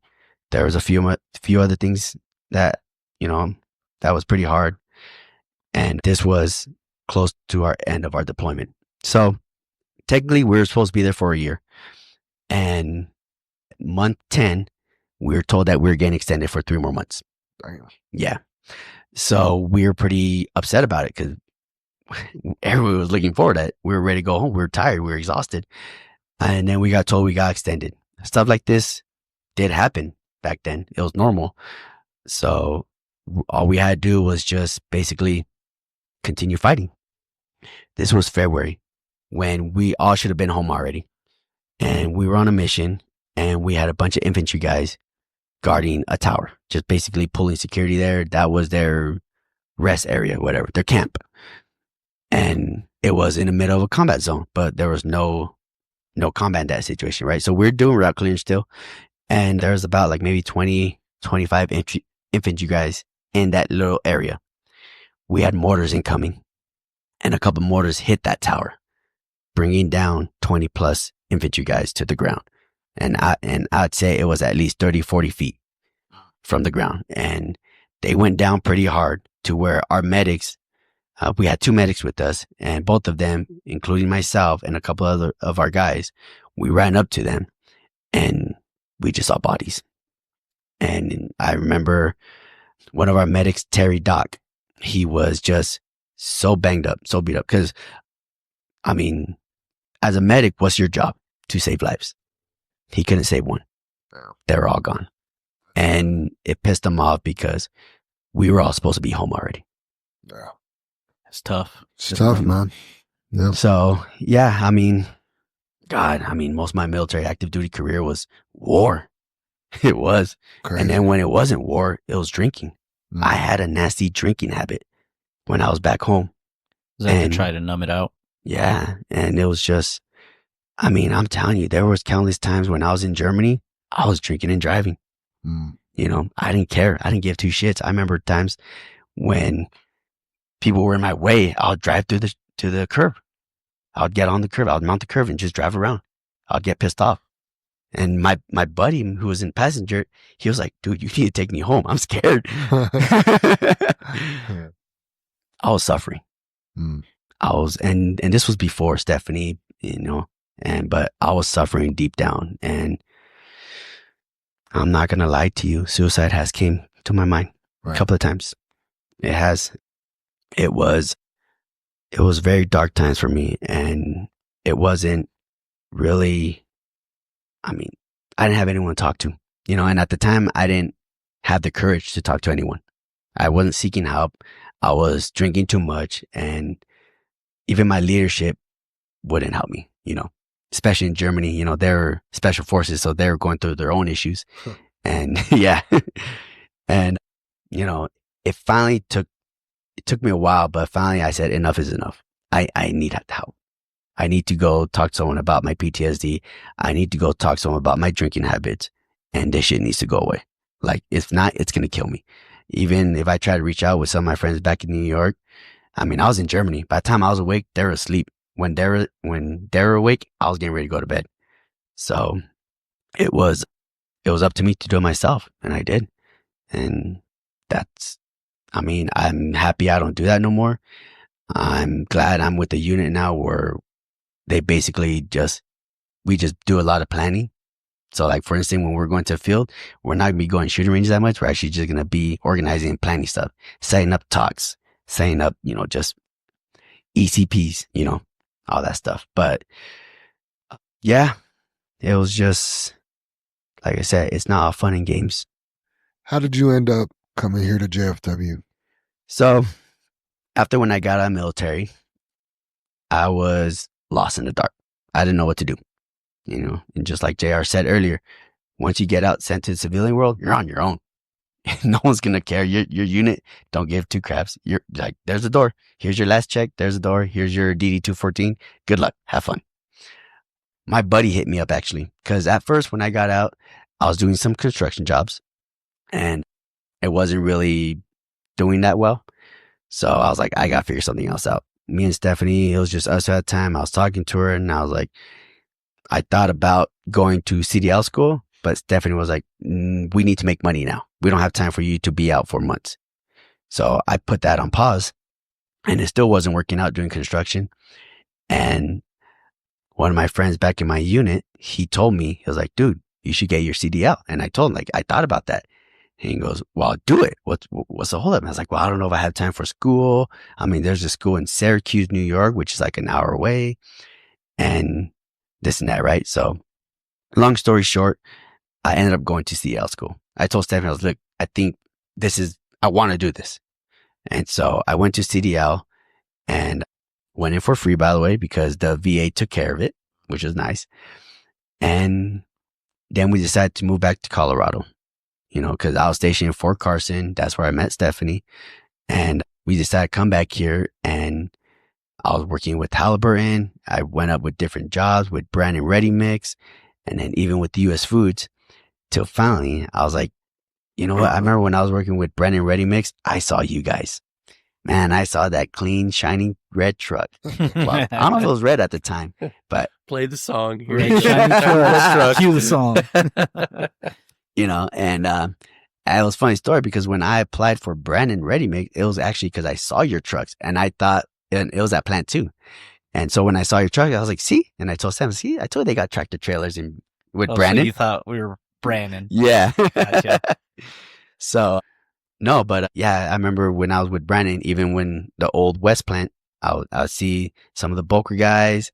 And I remember I went upstairs, right? Because I think one of the drivers was talking to, I forgot his name, the batch man there. But I remember talking to him. He told me too. He was like, you got a Class A? I was like, yeah. He goes, you should come work with us. And I was like, I mean, how much do you guys pay? Like, oh, well, we get paid percentage. I was like, I'm never going to work for you guys. I don't want percentage. I'm an hourly guy.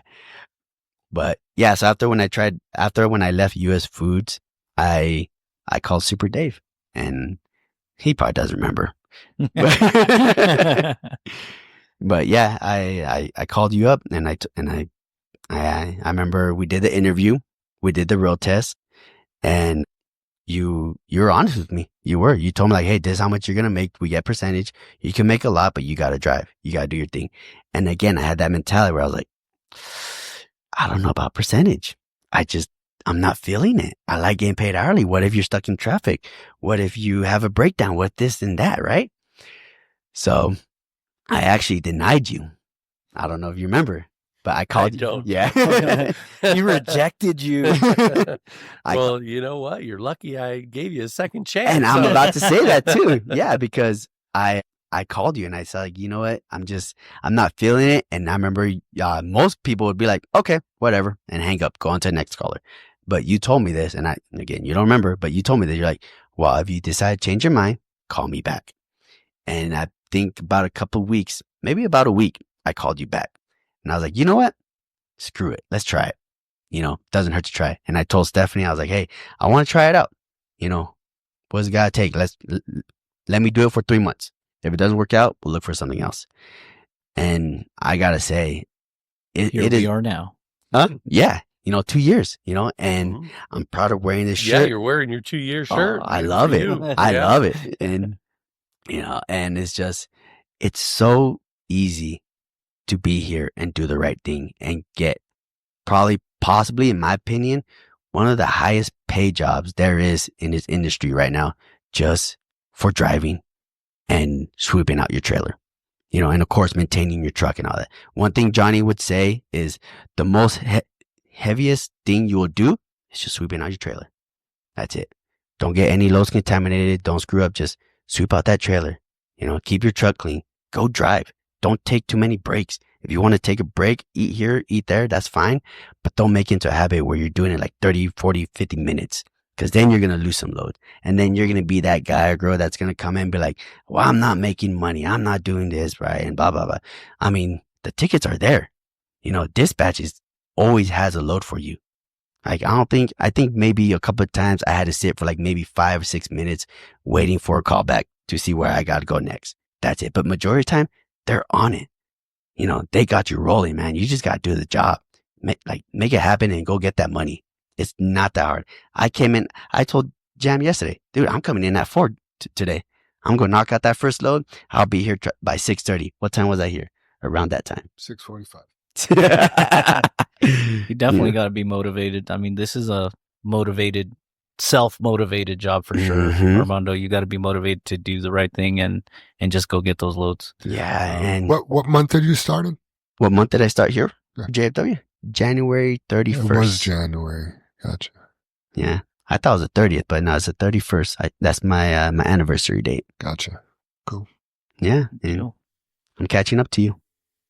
Keep Well, going. at same pace. But yeah, and the last time I felt like this was when I was with Halliburton, and Halliburton was another great company. It sucks that COVID came and they had to let me go along with 95% of the employees.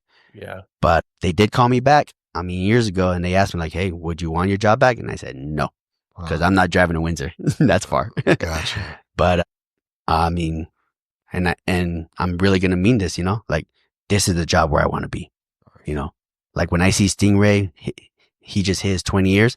That's where I want to be, Nice. and yeah, I love it here. I love just the leadership, that's my motivation is coming here and just seeing positive attitude. For sure. Good stuff, Armando. We're not done yet. You've been a great guest, and keep jumping in where you want to jump in. Appreciate you telling us your story a little bit, some heavy stuff, and thanks for sharing. Awesome. Yep, thanks for being here. Thanks for What being a creates great that employee deep too. bond. And thanks for jumping in on these tips and tricks, man. That Yeah, was of course. unprovoked, and you definitely filled the gap. So speaking about what's next, this is a little bit of a commercial, and I think we should start having paid sponsors here at the show. I was gonna- Is this a sponsorship? I would pay every week, but Fabio's wife just started a business and he wanted to let everybody know. So he says, hey, JFW family, I'm proud to share something special from my wife's family business, Nutricell X. To show you our appreciation for all of you, we are launching exclusive discounts just for the JFW family at shop.nutricellx.com. Use code JFW5 for $5 off any purchase, or JFW10 for $10 off when you spend $50 or more. Check out our fast absorption sleep strips to help you rest easy, energy strips for a quick boost, Men Enhance for a vital. Whoa. This is a family show, Fabio. And stress control to keep you calm and focused. Plus, we've got more exciting products launching soon. Stop by and treat yourself. We are so grateful to be part of this amazing JFW family. So if any of that sounded interesting to you, just hit Fabio up and he could direct you to where you need to go to get these discounts. Questions from the audience. Dale wrote in, said, I got an overweight ticket about 3 years ago. I was under gross over on the trailer. Why didn't my overweight permit work? So I asked him a little bit more information. I was like, well, how much did you weigh? And he was like 79,000. And I was like, what was your trailer? He was like 41,000. JR, do you want to feel this? Do you know why? I mean, I kind of have no questions about that. Where was he pulled over? Was Oh, it I'm sorry. secondary? Was he on the highway, like He was- interstate? He was in the canyon. He was in the canyon. I don't know. This one's kind of I don't know. I don't know why your overweight permit wouldn't have worked unless there had something to do with your axle measurements. And I know why. why is that? Because overweight permits weren't valid in the canyon. That is, well, yeah. No, you're right. They were, and they were for a long time until they weren't. When Right. Fry started, They started, not Fry, but the Colorado State Patrol started enforcing it. So Yeah. yeah, you're right. So what, 85,000 gross weight was the max limit in the canyon. And since overweight permits were not allowed, your maximum on your axles is actually 40,000. there you So go. that makes sense. So yeah, Okay. yeah, you kind of There you answered that one for me. go. Now, I know Martin Marietta has been loading heavy out of there. Has the Mm. rules changed in the canyon? Did they pay off? Did they donate to Colorado State Patrol, or what's going on? Who knows, man? Bigger company, bigger, deeper pockets. But then again, is it also the lack of Enforcement. personnel and enforcement in the canyon also, Yeah, we should find But- out. Hey, we're JFW. Let's just do it the right way. Absolutely. Yeah, I want to say I think that Fry did it on their own. Like, hey, we're going to do our part and not let overweight trucks roll down this dangerous road. So I think it was their decision. It wasn't forced on them by the CDOT or I whatnot. think for them, it was they're afraid of something coming back to them. in Exactly. case something It happened. was them being proactive, just like JFW Just like- being yeah. proactive with our safety system. And I mean, I remember back in the day coming down the canyon and you hear, that DOT set up at the bottom, and the whole way down you'd see these small trim piles or big trim I know. piles. You want free I'm material? serious? Oh, yeah, You want right in the material, you pullouts. go down the Oh, yeah. canyon. Right in Bring the some plow. buckets with you, and I'd see people pull over and start Yeah. shoveling some buckets of Yeah, rock. it's good rock to bring home for your landscaping. Right? My the past owner of my home possibly was one of those people because that's the type of rock I have in the back. Some granite. Yeah. That's cool. Yep. JR, I know I wrote, or I copy and pasted, I should say, the safety topic of the week, the 7-step air brake test. Yeah. Would you want to read that? Sure Cool. thing, man. All right, so basically, we should be doing an air brake leak check, guys. This is something that, personally, me, when I was driving full time all the time, I would do this anytime I knew an air system part was fixed or I had some type of an air leak that was fixed, anything that was going to affect my air system, so I wanted to make sure that I was holding pressure for my brakes and all that good stuff. Because, I mean, let's be real, these trucks do run mostly just off of the air pressure. Our transmission, to be able to shift, needs to have a specific air pressure. I believe it's 100 psi. And same thing for our brakes, for them to be released and kept released, there's a minimum for that. So let's just go step by step. First off, have your engine on with your brake set. Ensure the governor cuts the compressor off at the manufacturer specified pressure.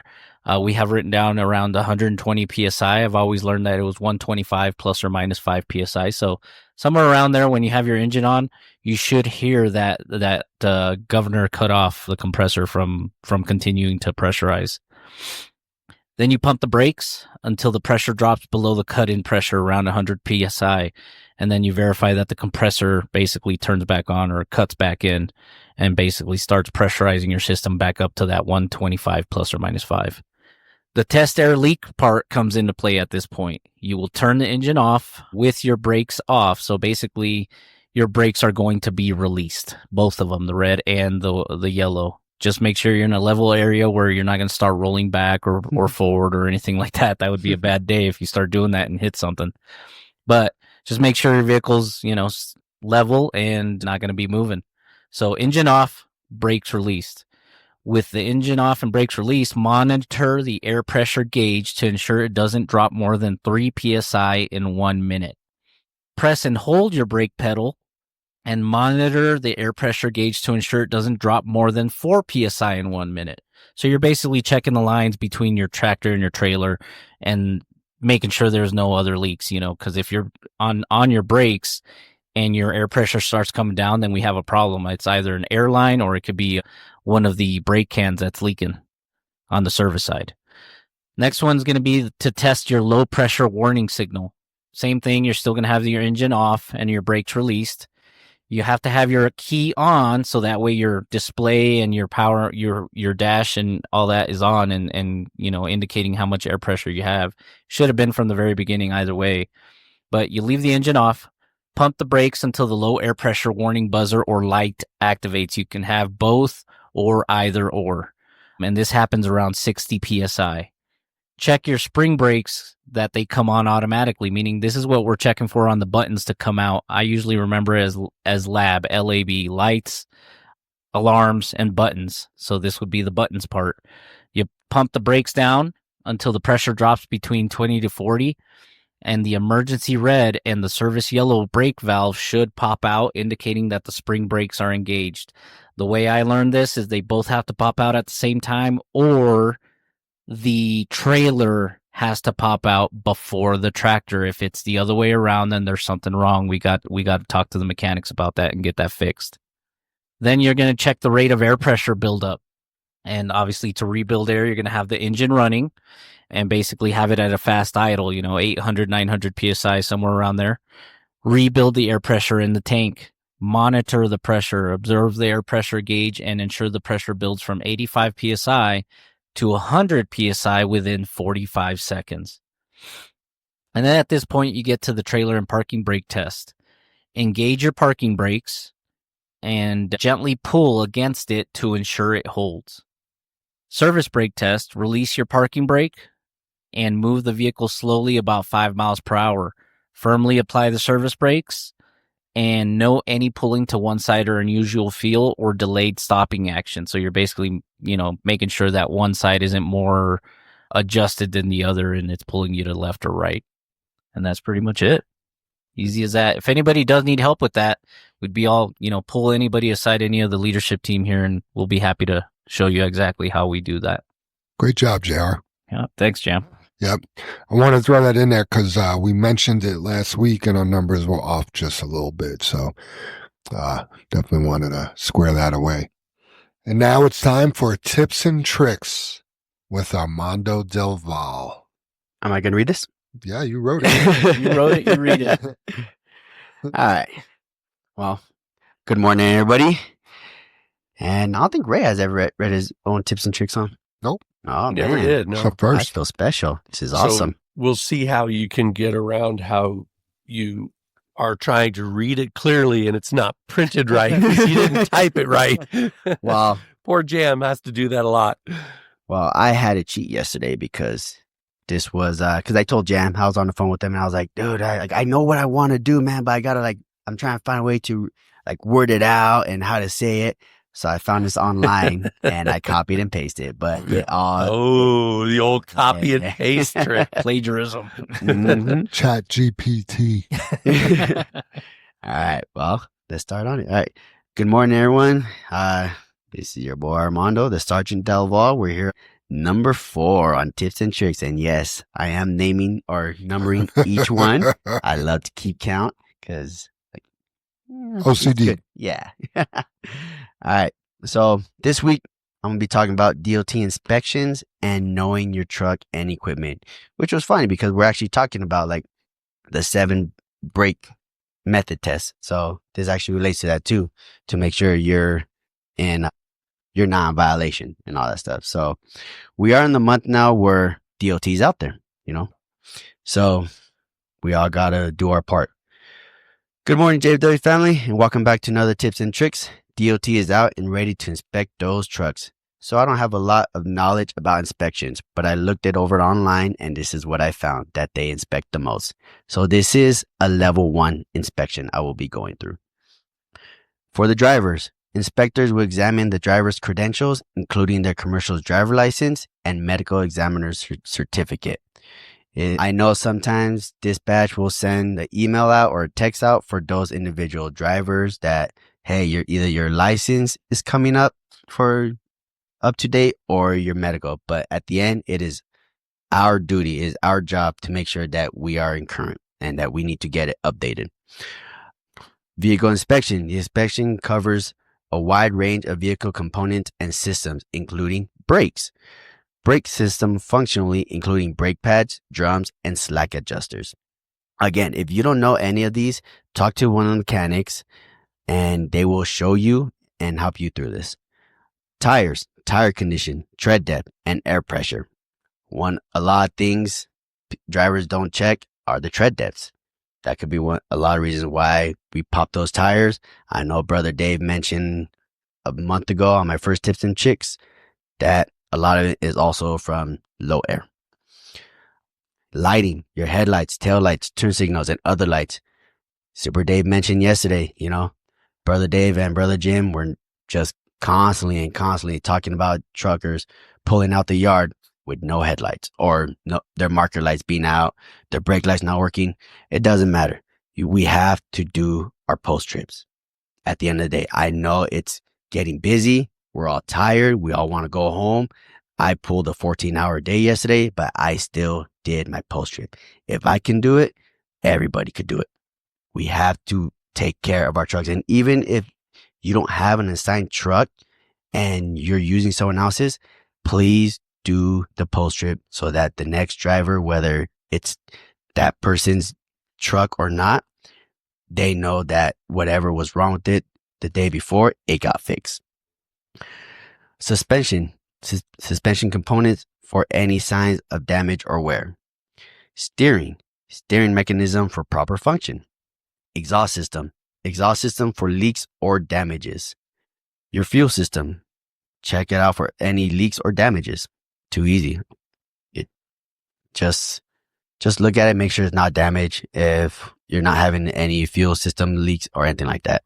Coupling devices.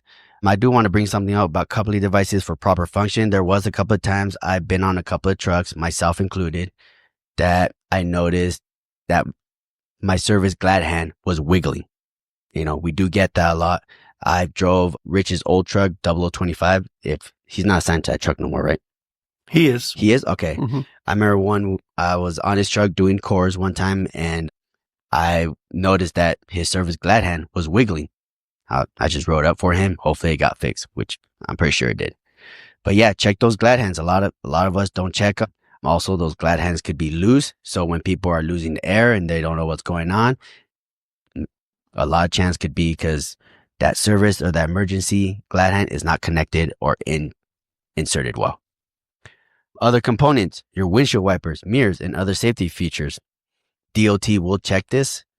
I know during the summertime, we don't really have to use our washer fluid that often, but if they pull you over and do a level 1 inspection and they see that those wipers or fluid is not coming out, if they want, they could probably write you up for it. So add that to your pre-trip and to your post-trip. Make sure those wipers are working and fluid is coming out. Usually a level 1 inspection typically takes around 45 to 60 minutes according to DOT. So you'll be in there for a while. So yeah, just make sure your truck is good to go. Why does this matter? Well, for one, safety. Level 1 inspections are designed to identify potential safety hazards and violations that could lead to accidents. And how many times do we drive up I-70 down Genesee and we see trucks flying? Just this morning, I was going down there and I was going below 45. I was going like at least maybe 41, 42. And I see a truck just pass by me going fast and I can smell those brakes where I'm at. And I can smell them all the way down till Kipling. And what happened? I ended up passing him after that. Yeah, it was funny. And he's just right in the center lane. And I was like, dude, I can smell your brakes. I don't like it.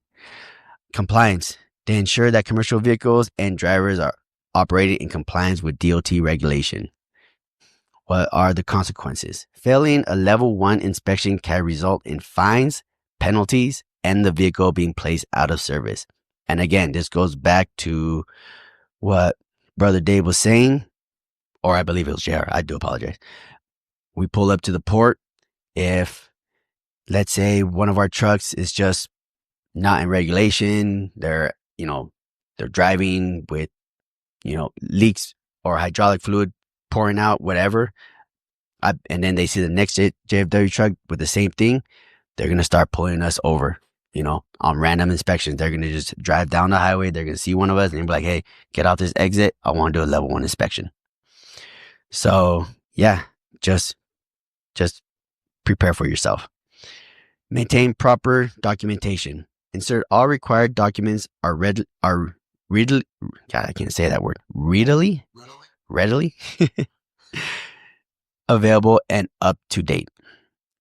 Perform regular inspections. Conduct regular pre-trip and post-trip inspections to identify and address potential issues. I gotta say, like, probably every podcast I've been listening to, the word pre-trip and post-trip is there because we're not doing it. We're not. And it sucks to say it, but I mean, I'm not gonna say not everybody is not doing it because there are some I was drivers gonna out say, there that are you doing it? Oh, I'm doing it. So then people are doing it. But we can be better. Absolutely. Keep the vehicle clean and organized. Yes, they will look inside your cab. When I did over the road driving and I got pulled over one time for level 1 inspection, you bet their ass that they checked my inside cab. And I can't tell you how many disgusting stories I heard from drivers over the road. You urinate on the floor, feces everywhere. Damn. Yeah, it was pretty disgusting. And I do want to bring this out too. For those, the other day, I believe it was last week on a Monday, I got into my truck and there was Feces? a bottle. There's a bottle with chewed tobacco on it. I was going questionable. Yes.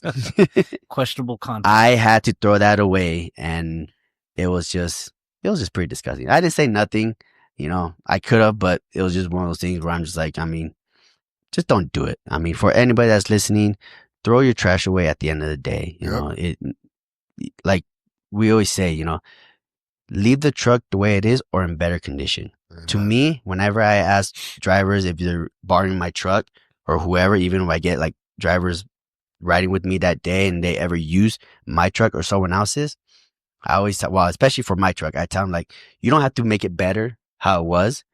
Just pick up your trash. I like to clean the floor mats, but you don't have to.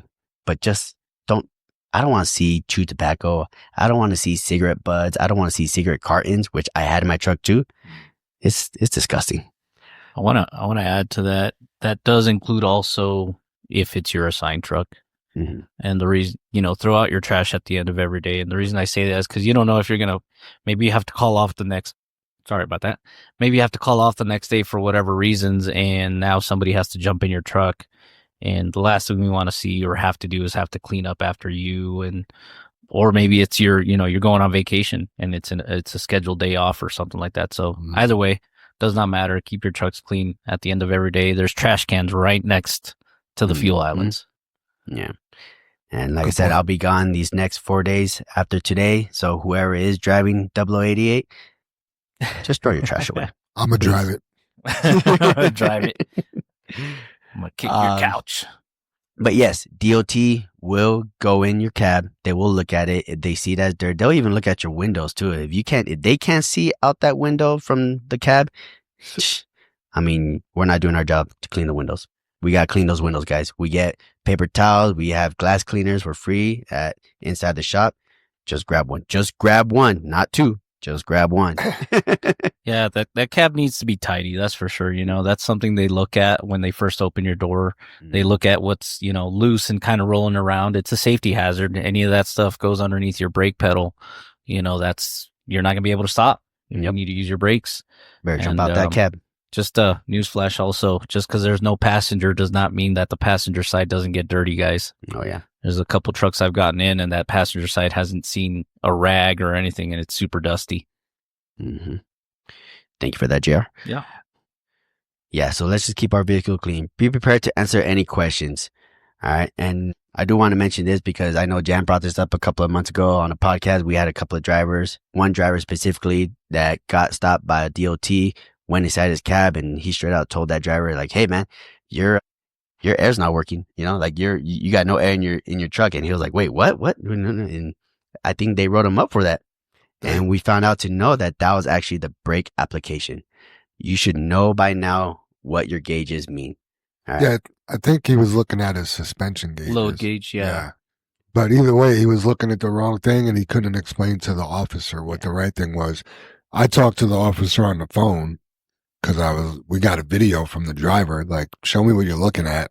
Yeah. And we explained it, and he said, well, it would be helpful if your drivers knew what they were looking at.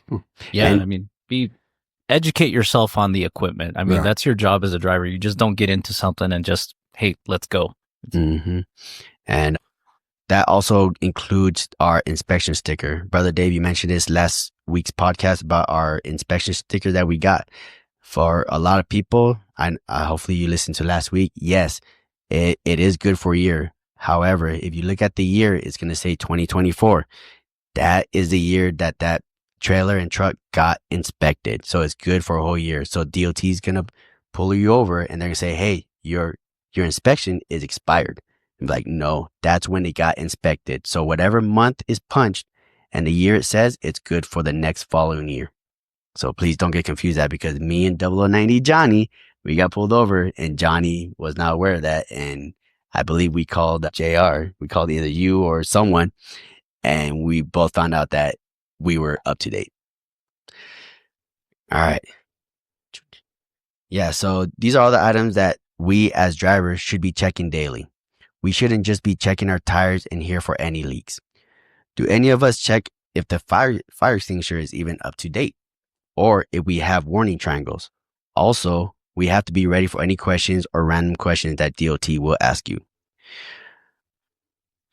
I promise you the inspector would tell you that if you're in violation because of this goes back to the sticker. So I'm just going to skip through that. So remember, ask one of the safeties if you're confused about anything. They will help you. I can't tell you how many times I called JR for advice.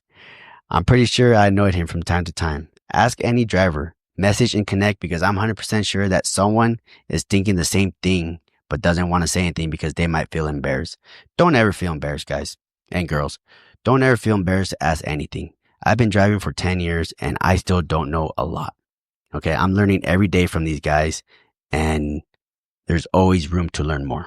So if you have any questions, any concerns, I had a guy yesterday at the fuel pump come up to me and ask me about one of the trailer liners. I was able to help him out, and that made me feel good because someone that is new to his company wanted to be taught something, and I showed him. So yeah, don't ever feel embarrassed. I've been here for a little bit over 2 years and I'm still asking people, hey, what do I need to do in this situation? So remember, we're all in this together. No one should feel left out. If one fails the inspection, we all failed because we didn't follow our creed. Please let me know on Connect Team what you think about this week tips and tricks, and thank you for the positive feedbacks. Thank you all again for listening, and let's do things the JFW way. And until next week, this is Armando, the Sergeant Delval, 0088. And remember, together we can be better. Very nice. I think you're going to be the new podcast host. Good job, Armando. Just to add to that, guys, I wanted to say that our job's not easy. A lot of people coming from the outside into, having a CDL, they think it's just, you just drive a truck and that's it. There's a lot involved to what we have to remember, a lot of information, a lot of paperwork, things like that. Some people's memories are better than others. We get that. But don't be afraid to call leadership, safety, whoever you want to call to get more information on whatever's going. If you're getting an inspection, don't just accept what the officer is telling you. If you have doubts about it, call somebody. Be an advocate for yourself. There's nothing wrong with saying, hey, can you give me a minute? Let me call one of my safety guys real quick. So that way we can get more clarification on whatever's going on. That's really great advice, JR, because we've had it go a few different ways. We had the same situation at the same set of portables over by the state shed on 285 in Kipling.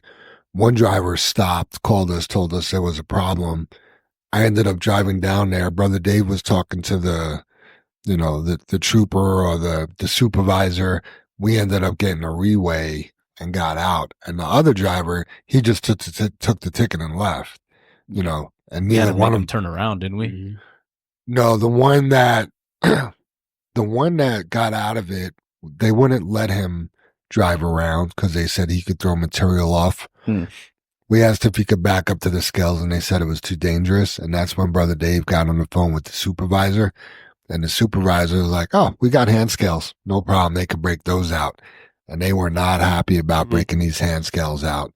They got to drag them over and set them, put them in front of all the tires, and then they drive up on them.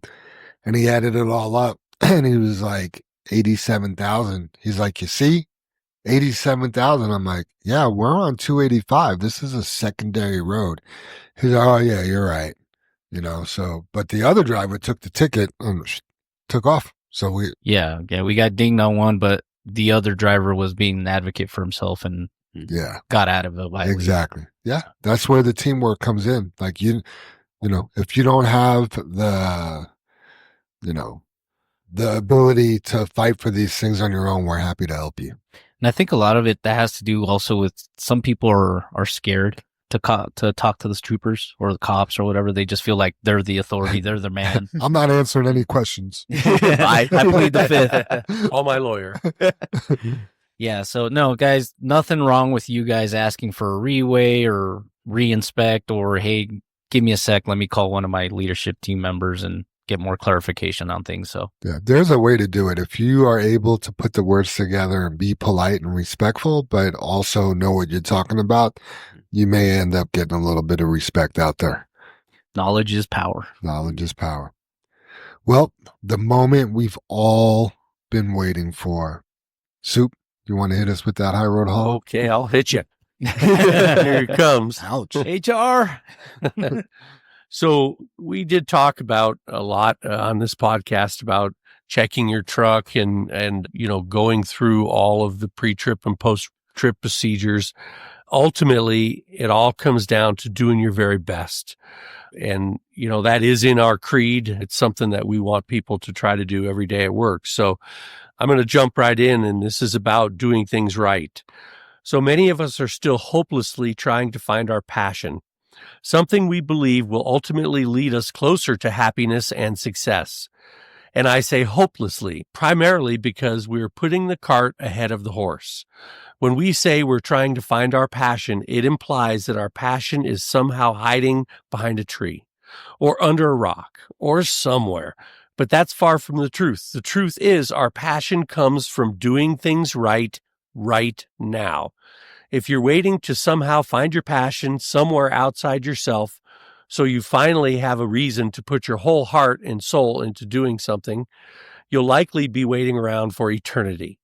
On the other hand, if you're tired of waiting and you'd rather live more passionately starting today, it's a clear sign that it's time to proactively inject passion into the very next thing you do.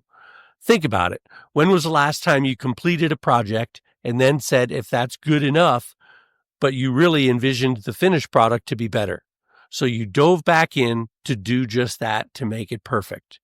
Or when was the last time you exercised and literally put every bit of effort you could muster into it?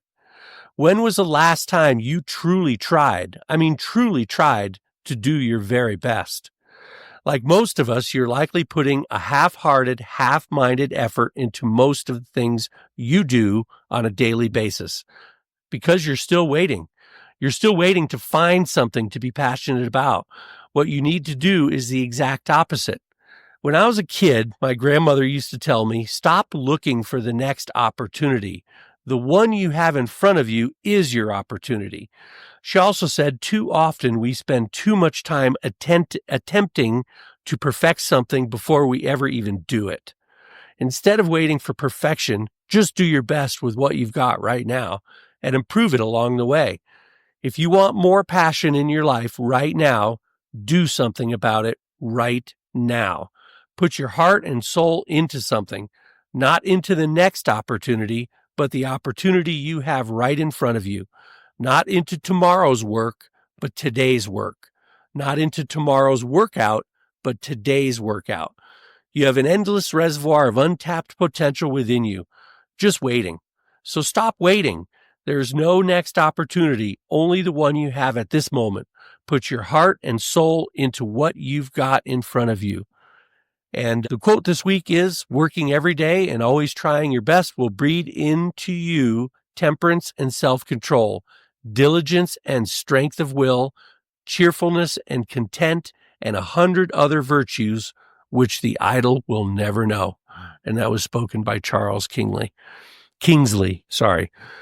But yeah, I mean, whatever you're doing now, do it right and do it your very best, and don't think, oh, well, I'll do it tomorrow. you know. Soup, you mentioned that doing your very best isn't a creed. Can you explain where that's in the creed? Sure, that's to me, that's creating honest value. Yes. You know, together we joyfully create honest values for those we serve. You know, Armando and JR, both you spoke about it today, being with the people in the service. And those are the people you're serving in the service. You know, you're serving your country, of course, that's the highest level there, but you're serving that buddy next to you, you know, and here at JFW, you're serving that coworker and that driver and the dispatcher and all of us working together to create honest value. Yeah, I love how you explain that in the interviews when you get to that and you're like, yeah, creating honest value is doing your very best. Mm-hmm. You know, Sure is. Great stuff. Might want to write that down, people. Armando, you have any final thoughts? Only thing is, you know, like I said earlier, we could always be better. I remember a couple of years ago, I saw this thing on one of those motivation posters, and I'm going to bring it up right now. We got to start working as a team. You know, we got to, I'm not saying we're not, but there, like I said, there's always room for improvement. Let's communicate. Let's help each other out. Let's coach each other, because at the end, we're all one. We're all a team. And with team together, everyone achieves more. Absolutely. Very well said. Yeah, I got a final thought too, Jam. You know, I go back to last week's podcast and then also the one before that. And right now on this one where we mentioned age, attitude, gratitude, and effort. You know, attitude has a lot to do with what your day is going to be. You know, you got to have a positive attitude and a positive outlook to things. But we often forget and skip the gratitude part and go straight to just, you got to put in the effort. And honestly, if you remind yourself, you know, of being, you know, grateful for the things that you do have instead and count those instead of counting the things that you don't, you know, I think that goes a long way. You know, I have examples here of what some of the things, and you could call these positive affirmations, which I love the fact that we've started doing this on Connect. And I encourage everybody, if you got your neighbor, your buddy, or you have certain drivers here you like to talk to, whether it's on the phone or chat on Connect, remind each other what you're grateful for. And I think that would motivate a lot of people. So for me, you know, every morning you can call this a daily gratitude list. You know, I remind myself I'm grateful for my health. You know, we made it on the list. Yes. We're alive. We're awake, you know. Yes. Other thousands, hundreds, you know, millions of people today have not made it, you know. I am grateful for my resilience.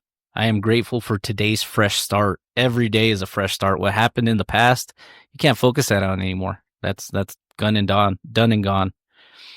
I am grateful for the love in my life, family, friends, you know, things like that. I am grateful for moments of peace. I am grateful for new opportunities. I am grateful for laughter and joy. I am grateful for my growth. I am grateful for each lesson learned. And then the last one I have is I am grateful for the support around me. And you know, your personal family, your work family, that goes a long way. Really does. I'll leave it with that. Great final thoughts, JR. My final thought isn't profound at all, but I just got a message on Facebook. A lady was asking why we have so many trucks going up and down 285. You know, with the weather getting nicer and Fairplay's ramping up and asphalt is going, we're going to be a sea of red up there again. And with the sea of red comes a lot of complaints. She wasn't complaining. She just wanted to know what was going on. Curious. Yeah. It's like, is there work going on or what's up? Exactly. Like, why, you know, what are we getting? 60? What did you say? I said, there's a pit up there that Brandon Sand and Gravel has. And with the warmer weather, things are starting to ramp up. And she responded, nice. So. Good deal. Yep. So Hey, that stayed being on the high road. Good job, Jam. yeah. That being said, you know, watch your speed in these small towns. Make sure we're stopping, full stops at stop signs, and make sure we're maintaining our, you know, lane position. We could probably talk about that a little before we go to driving fatigue, but should have been in the body of the podcast. But yeah, be careful going up 285.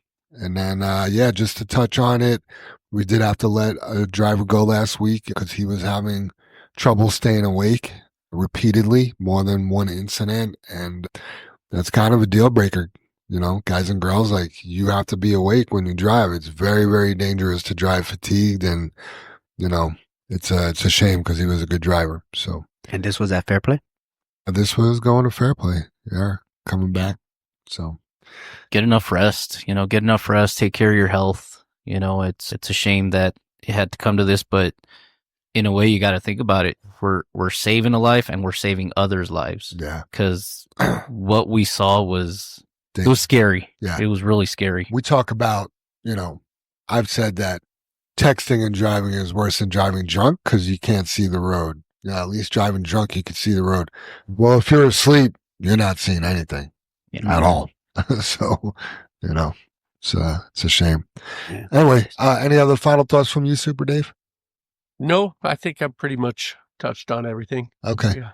Well, don't forget to like and subscribe to the Channel 23 podcast. Hit that follow button. Also, don't forget to go back and listen to episode 72 to help find Amber's mom. Links to her story will be in today's show notes. Let's say the creed and get on out. Armando, you have to say it with your eyes closed. Together we face and overcome all that stands before us. Together we are accident free. Together we joyfully create all that's valued for those we serve. Together we celebrate our differences and respect those with whom we work. Together we are accountable for our words and our actions. And together we are the JLW family. All right, everybody. Yeah. Thanks for listening. Drive safe, everyone. Pre-trip and post-trip. Have a great week. See ya. I see those big, bright, shiny red trucks just a-trucking down the road. Those big, bright, shiny red trucks just a-looking for another load. Well, it's a family tradition, any Rocky Mountain day. Our fathers before us showed us the way. We worked for asphalt cowboys and concrete kings, but that's never been a problem, cause we got diesel in our veins. We've got diesel in our veins. I see those big, bright, shiny red trucks just a-trucking down the road. Those big, bright, shiny red trucks just looking for another load. I hear there's a couple million tons to move. I see them everywhere. So you best get out their way and watch that sand and gravel disappear. There's another run to make. We gotta get it there on time. And we got what it takes to lay it all out on the line. We'll lay it all out on the line. I see those big, bright, shiny red trucks just a-trucking down the road. Those big, bright, shiny red trucks just looking for another load. Those big, bright, shiny red trucks got the best drivers in town. They got all the tools they need to keep that hammer down. When they hit them scales, they won't need to dodge them, won't need to duck them. They just keep that hammer down, and they keep that diesel trucking. Keep that hammer down, and keep that diesel trucking. I see those big, bright, shiny red trucks just a-trucking down the road. Those big, bright, shiny red trucks just a-looking for another load. They just keep them doors a-closed, keep them butts in their seats, cause those customers are calling, and those red trucks can't be beat. They've gotta put the hammer down and pick up another load. Get it off the ground, keep them eyes open and on the road. Keep them eyes open on the road. I see those big, bright, shiny red trucks just a-trucking down the road. Those big, bright, shiny red trucks just looking for another load. Breaker 23, anybody got a copy on that Channel 23 podcast? Welcome, and thanks for listening.